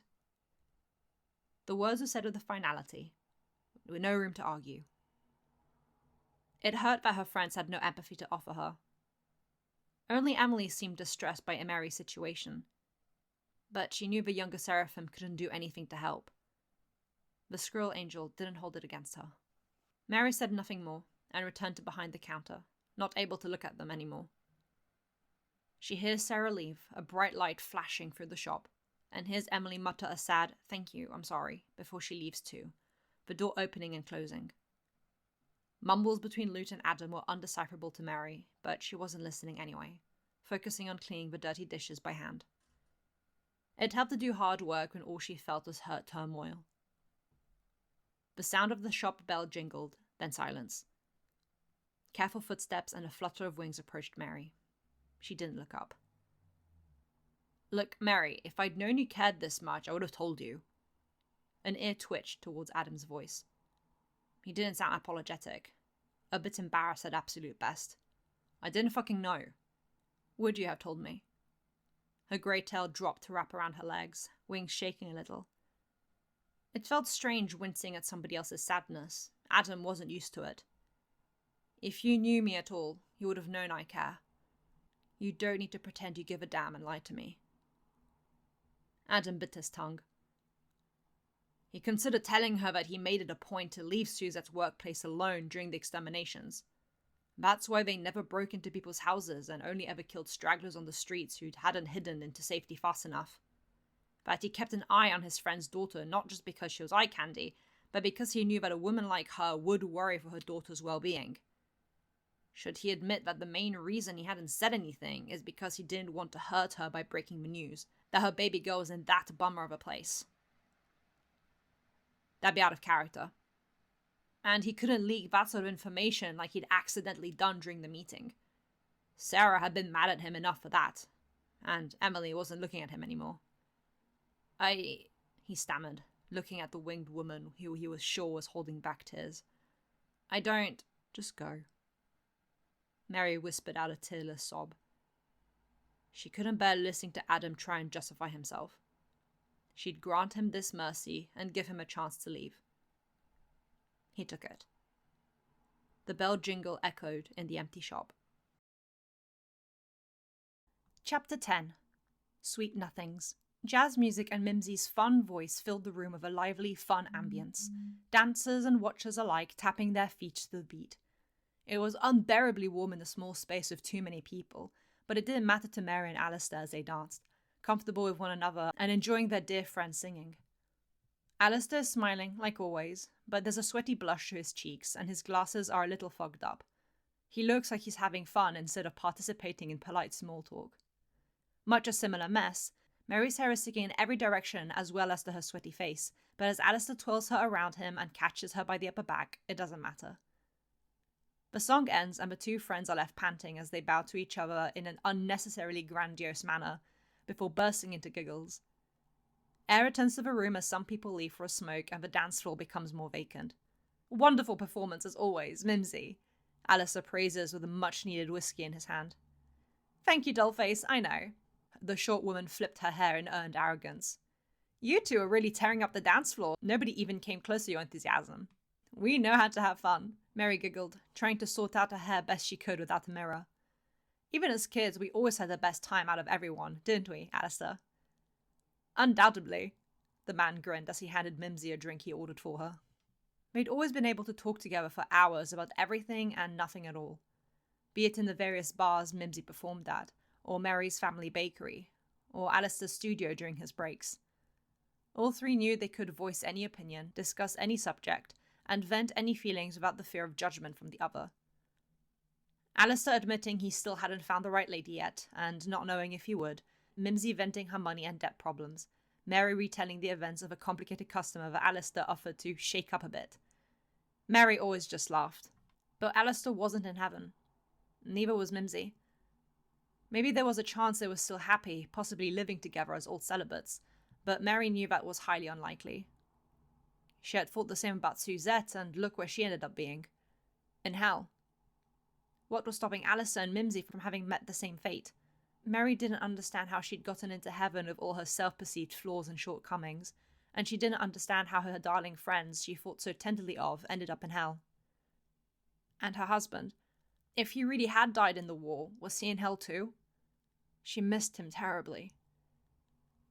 A warm smile, long dark ginger eyelashes, and a sprinkle of freckles across his nose. It took nothing at all for Mary to fall for him completely and utterly.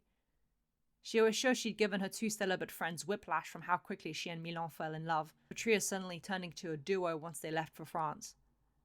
She never did see or hear from them again, being so busy with life, especially when the war broke out. Susan had been little, maybe 2 or 3, a toddler. Milan, being the young, fit man he was, had been drafted into the army almost instantly, and then he was just gone. The letter of his death had arrived far too soon. Losing touch with her friends, losing her husband to a war neither of them had caused, raising Suzette as a single mother, dying far too early because of pneumonia. There's so many things Mary wished had gone differently. Maybe she should have asked Milan for them to stay in New Orleans. She loved France and Paris, but maybe if they'd stayed, they'd all be in heaven together, instead of Mary being on her own with nobody who seemed to share or understand her woes. It's like everybody had stopped caring about their previous lives as soon as they arrived at the beautiful afterlife. Mary was unable to do that. The "till death do us part" section of her wedding vows had taken effect far too early in her life, and she'd always hoped to see her husband when she died too. That had been a small comfort when on her deathbed. Regret beats at her chest as she stubbornly tries to sweep the shop floor. It doesn't help that her vision is blurring. Heaven is full of rules. That doesn't matter to Mary. Those rules don't affect her much considering how simply she likes to live. She has no wants or desires, no great ambitions, but her heart is heavy with grief, and she isn't sure if that's normal up here. She'd always thought to get into heaven meant being free of earthly attachments, but here she is, reminiscing on her imperfect, rocky life, missing the people she cared so deeply for that were probably in hell, and wishing they were here with her instead of the people she currently called friends. Adam is her friend. Despite his vulgarity and choice of words, Mary had found things to appreciate in the first man. Namely, his guitar skills. When he's not being an arrogant lead guitarist of some band Mary still doesn't know the name of, he can play some rather nice songs on an acoustic guitar. Sarah and Emily are her friends. They visit her frequently at the shop. They share stories and explain concepts unthinkable to the human mind. Many times, Mary has asked them to explain something she hadn't understood on Earth, and the two seraphim happily reveal to her the various undiscovered secrets of the human realm. Lute is an acquaintance, always trailing behind Adam like a duckling, and always with an opinion to share that Mary usually didn't agree with, but even then the squirrel lady could appreciate how dedicated and hard-working she is. Lute and her fellow angel sisters regularly visited Mary's shop for a round of coffee, and they all seemed to enjoy and ask about the new blends and combination Mary had made for them, the new one always better than the last. And yet, with all that, the friendships were hollow. With Alistair and Mimsy, Mary could swoon about Milan till kingdom come, and they'd never shoot her emotions down, either encouraging her or making banter at her expense. Milan always shared her worries, concerns, and thoughts, always being supportive if she struggled with something or praising her when she succeeded. Suzette and her always chatted and gossiped about little girl things, Suzette revealing to her the drama happening in her dollhouse as Mary made stock for her sweet shop in their kitchen. There'd always been more. An understanding, a mutual connection. Dare she call it love, be it platonic, romantic, or familial? She loved the people of her former life. She merely cared for the people of her current one. It wasn't the same. Mary wasn't sure she'd miss Adam or Lute if they disappeared, but she knew how deeply she wished to see her husband, even just to hug him again. A hole grew in her gut, and a sniff is all it took for Mary to feel tears streaking down her face. She sniffed again and tried to wipe them away, but they kept coming, dripping from her lashes to cascade down her cheeks and onto the floor she was desperately trying to distract herself with. She doesn't know where any of her friends are, nor what they're doing, if they're okay. Would she even be told if somebody else in heaven knew? Adam had made it clear he wouldn't. There's so many things Mary felt she'd done wrong. An endless list of failures, of things she could have and should have done differently. Maybe if her and Milan had stayed in the States, Suzette would have grown with her father. Maybe she never would have become a killer and lived a long, happy life with a family of her own like she'd always wanted. Maybe she would have known Alistair and Mimsy, and they could have become a pseudo-uncle and aunt for her. So many maybes and what-ifs, the only thing Mary had to remember her friends by. Except for the photo of her sweet Suzette, looking so different to how Mary knew her. A hand rested on her chest, close to her cramping, sorrow-filled heart as Mary sobbed softly, eyes shut tightly. Her wings curled around her frame, trembling as much as her ears and tail were. Heaven wasn't anything like she'd expected. It was her personal hell. Chapter 11. Tout de suite. A squirrel's heart rate is 300 beats per minute. triple the usual 60 to 100 beats of a human's, and it makes Suzette think her chest is going to explode as her head hits the floor. One show! Anger rings in her sensitive ears, every hair on end. One fucking show, Suzette, and you can't even fucking do that! Electric shocks ripple through her apartment, but even with her heart racing and adrenaline pumping through her body, making her want to run away, all she does is lift her head and glare at her furious boss. The hell are you thinking? Antagonizing Val!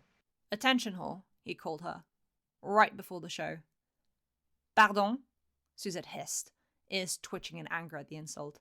Attention whore, Ardilita, which is what you are. Valentino blew smoke into her face before cupping her chin and grinning down at her. So quit complaining about being tired. You love being on stage. You love being eye candy with thousands of adoring fans drooling after you. If you didn't, why would you have grabbed at the first person waving a contract at your pretty little face? Vox gave you something you crave for, and all you do in response is whine and whine. Val's claw is tracing her jaw. She's tired, exhausted. Her brain is nothing but mush, and the worry of the looming extermination has her stomach in twists. If that was still happening, something must have gone wrong with Charlie, but she didn't have time to go check on her. Instead, she's being penalized by Valentino. And now your mind is drifting elsewhere. Very rude, very irrespetuosa, Ardilita. You should know better. Suzette was at her wit's end. She couldn't do this anymore. She didn't want to be a showgirl, she just wanted to get back to her old routine and job, with the shopping channel and the children's show she loved so much. She didn't want to be bossed around and nitpicked by Valentino every time her tail flicked in a way he didn't like. She didn't want Velvet poking and probing at her body anymore, and she didn't want Vox breathing down her neck.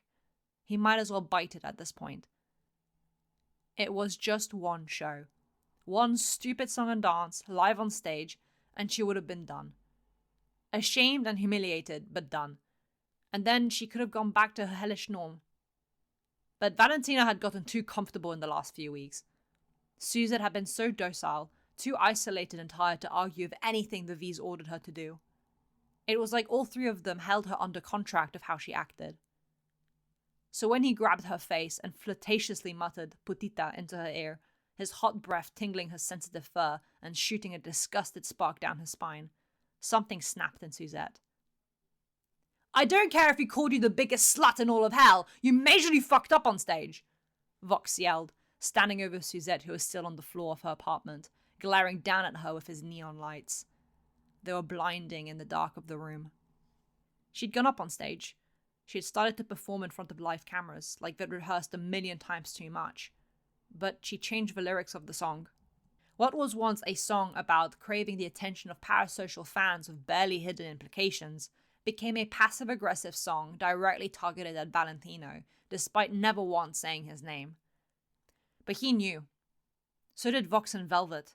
None of them caught on though until Suzette made eye contact on one particular lyric and showed her middle finger to the moth demon.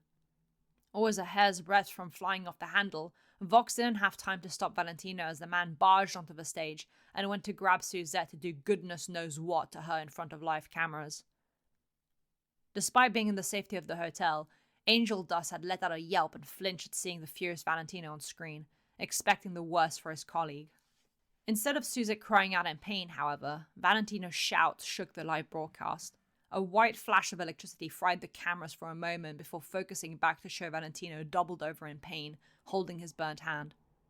It's his fault for touching me, Suzette snarls, ears flattened back. Our contract just went into effect. Oh, the contract, always a stupid contract. Vox spits at the woman, foot by her tail. Well, you failed to keep up your end of the contract. What? As soon as Valentino had realized what had happened, he glared venom at Vox. The TV had flinched and hurried onto the stage, ordering the live stream to be turned off. For the first time ever, Vox summoned the chains and collar, bright blue taking form and clasping around Suzette's throat as he dragged her off stage. Her heels were long gone, having been kicked off as she tripped over herself and pulled up to her flat. That's how she ended up on the ground, glaring spiteful daggers at the overlord that owned her soul as he stood over her, tightened fists shaking. You, he breathed out, screen zapping in anger. Fucked up, Suzette. An electric scratchiness fled in his voice. I've been so fucking generous with you. Spiting Valentino crosses a line. Are you serious? Suzette hisses, lips pulled back in an animalistic snarl, fangs showing. He should have kept his mouth shut instead of insulting me. Not once had she raised her voice at her boss, not in all the years she'd known him. You humiliated him on live television. Nobody would have known it was about him if he stayed put, Suzette snaps back. Just like you should do instead of humiliating yourself every time Alistair. Chains formed around her throat again and she's dragged to her knees by a vicious pull. Vox's shark-like teeth in her face. Watch it. Vox's tone is venomous. Remember your place. Her back hits the floor before she has a chance to breathe and gasps out in pain. The soft clicking of Vox's shoes become distant as he walks to the door. Neon lights blurred in Suzette's vision. His hand on the handle makes her wince. Wait, she wheezes out, scrambling to her feet. You're staying here until you've learnt your lesson. Before Suzette can reach it, the door slams shut, and various contraptions can be heard locking. The door, the windows, any chance of escape. Vox! Suzette yells, slamming her fist against the door when it doesn't open. Let me out! You can't keep me locked up! Vox? Vox!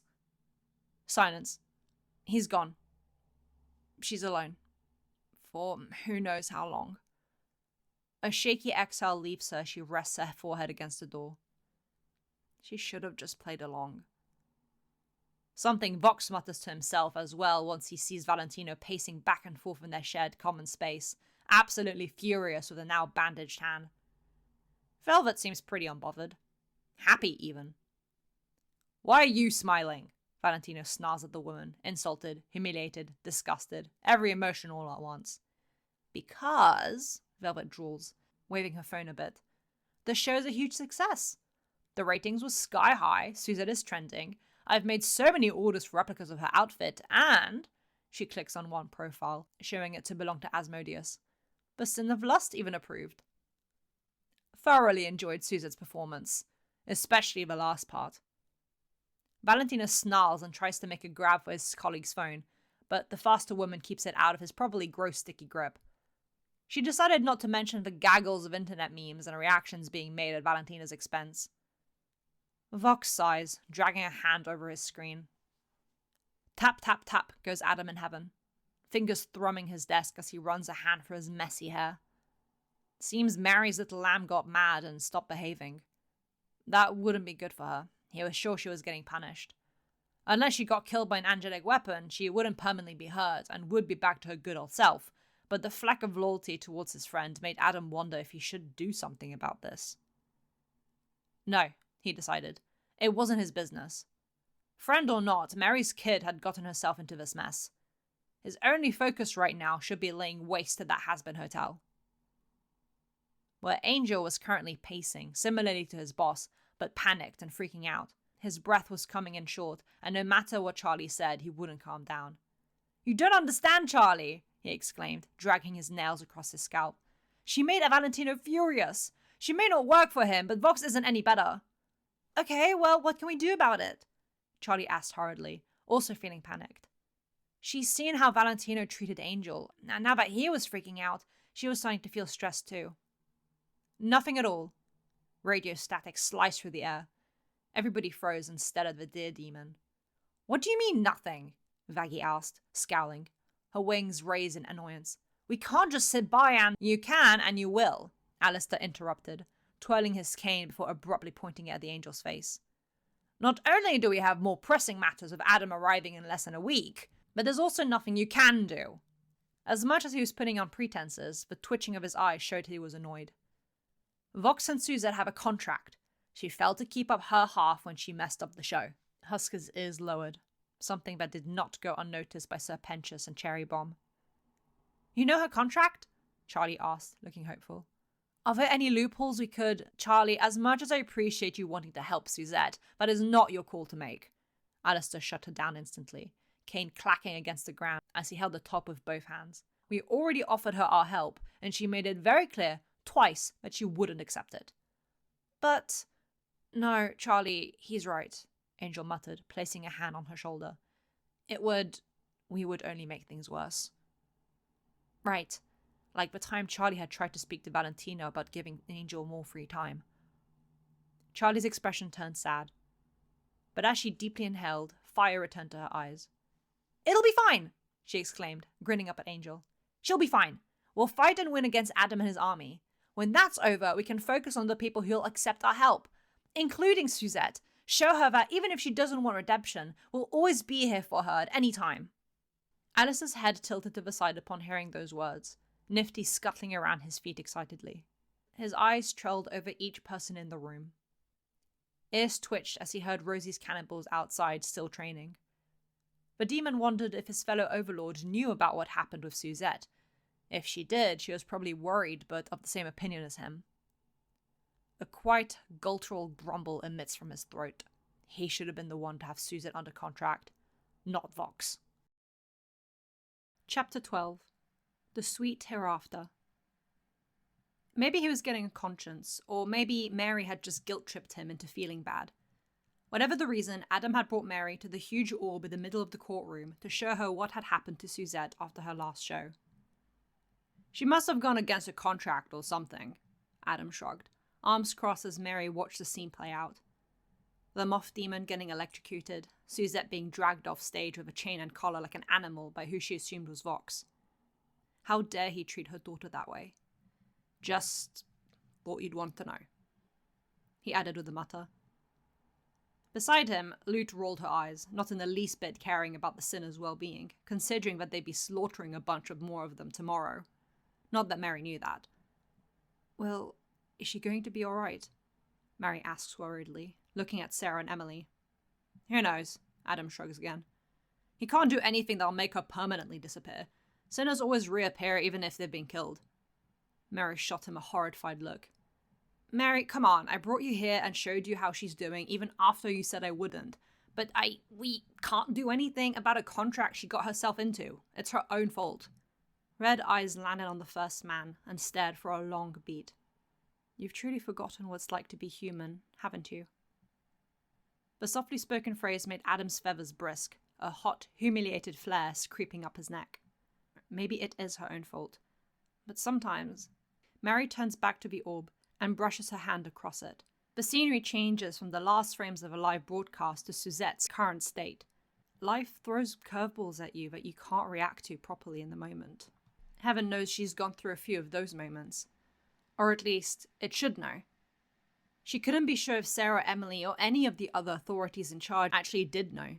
It often felt like they were just as clueless as she was when it came to the rules of humans in heaven. Even so, she's being punished for a reason. Lute spat, arms behind her back. She was disgruntled enough that Adam was even dignifying Mary with such special treatment. All this was supposed to be knowledge only for the higher-ups. She's a sinner, and not the daughter you knew anymore. That could be true, Mary breathed out, fingers tracing the orb. Suzette was curled against the door of her prison, face in her knees with her tail curled around herself. Maybe my little girl is gone. She zoomed in and saw the shaking red ears and shoulders. But her soul being in hell, owned by an overlord, is proof that she existed. Changed or not, that's still my baby. Manicured hands held the glowing orb, framing the image of her frightened daughter. You speak of her as if this is all she is, as if she never had a life before being in hell. The orb shone brightly, making Sarah jump, as if there's nothing more to her. The orb shifted, cracked and reshaped before bursting into dozens of smaller golden orbs, floating around the room. Adam blinked rapidly, confused as to what happened. His eyes squinted as a golden orb floated before him and showed him something. A happy, laughing little brunette in her beautiful mother's arms, the two of them at a park in the outskirts of Paris, and pointing at a robin. Sarah looked away with a pained expression at the memory of Suzette and Mary cooking in the kitchen together, singing French children's songs. Lute scowled at the bored expression as she saw Mary trying to help Suzette with her homework, but both unable to comprehend what they were looking at. Something to do with sciences that neither could get. Emily's eyes sparkled with unshed tears at the image of Mary and Suzette placing flowers on a small grave that read, "In memory of a loving father and husband. They hadn't had a body to bury." "Mary," Sarah starts, but the orbs continue swirling and shifting around the four, Mary in the middle as she's looking at the memories, not paying attention. Slowly, the images all shift to the same one of Mary hugging a little Suzette, no older than 5 years old. Emotion catches in her throat, and the seraphim stays quiet.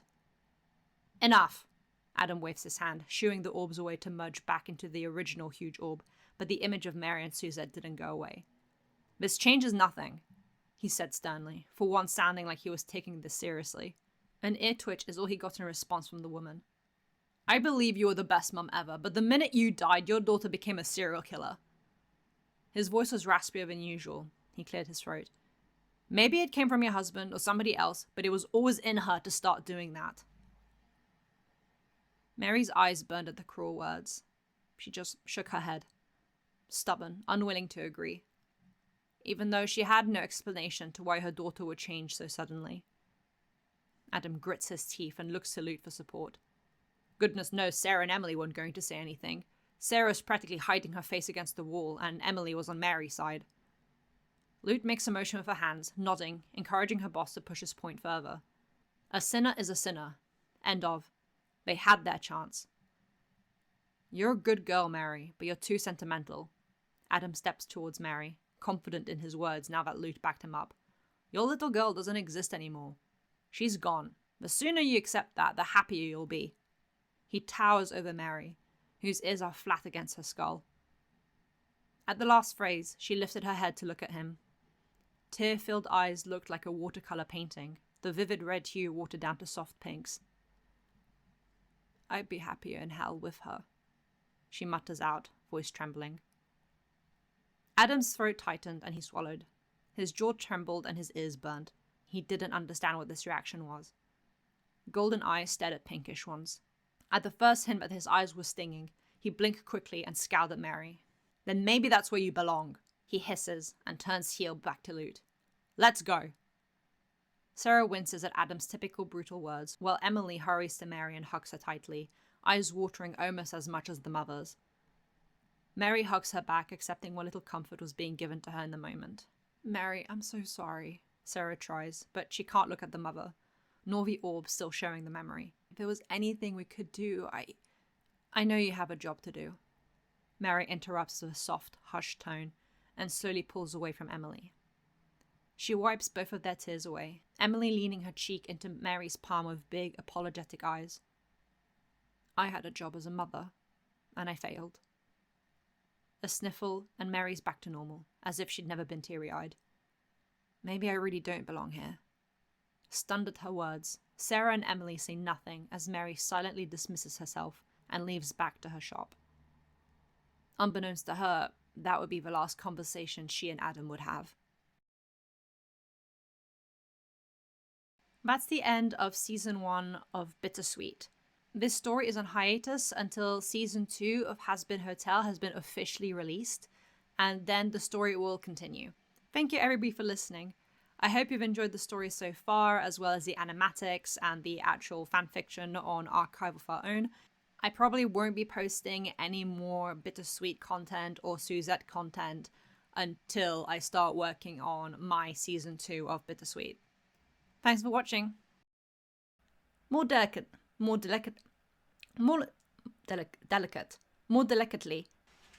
A gentle laugh.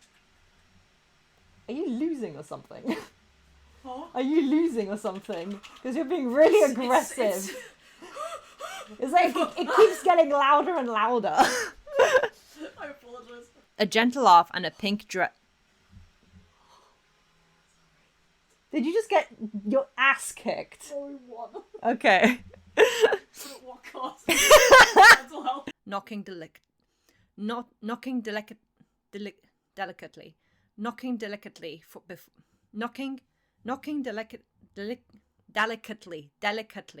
towards mirrors set in a crescent place, and started trying to delay the inevitable. Trying to delay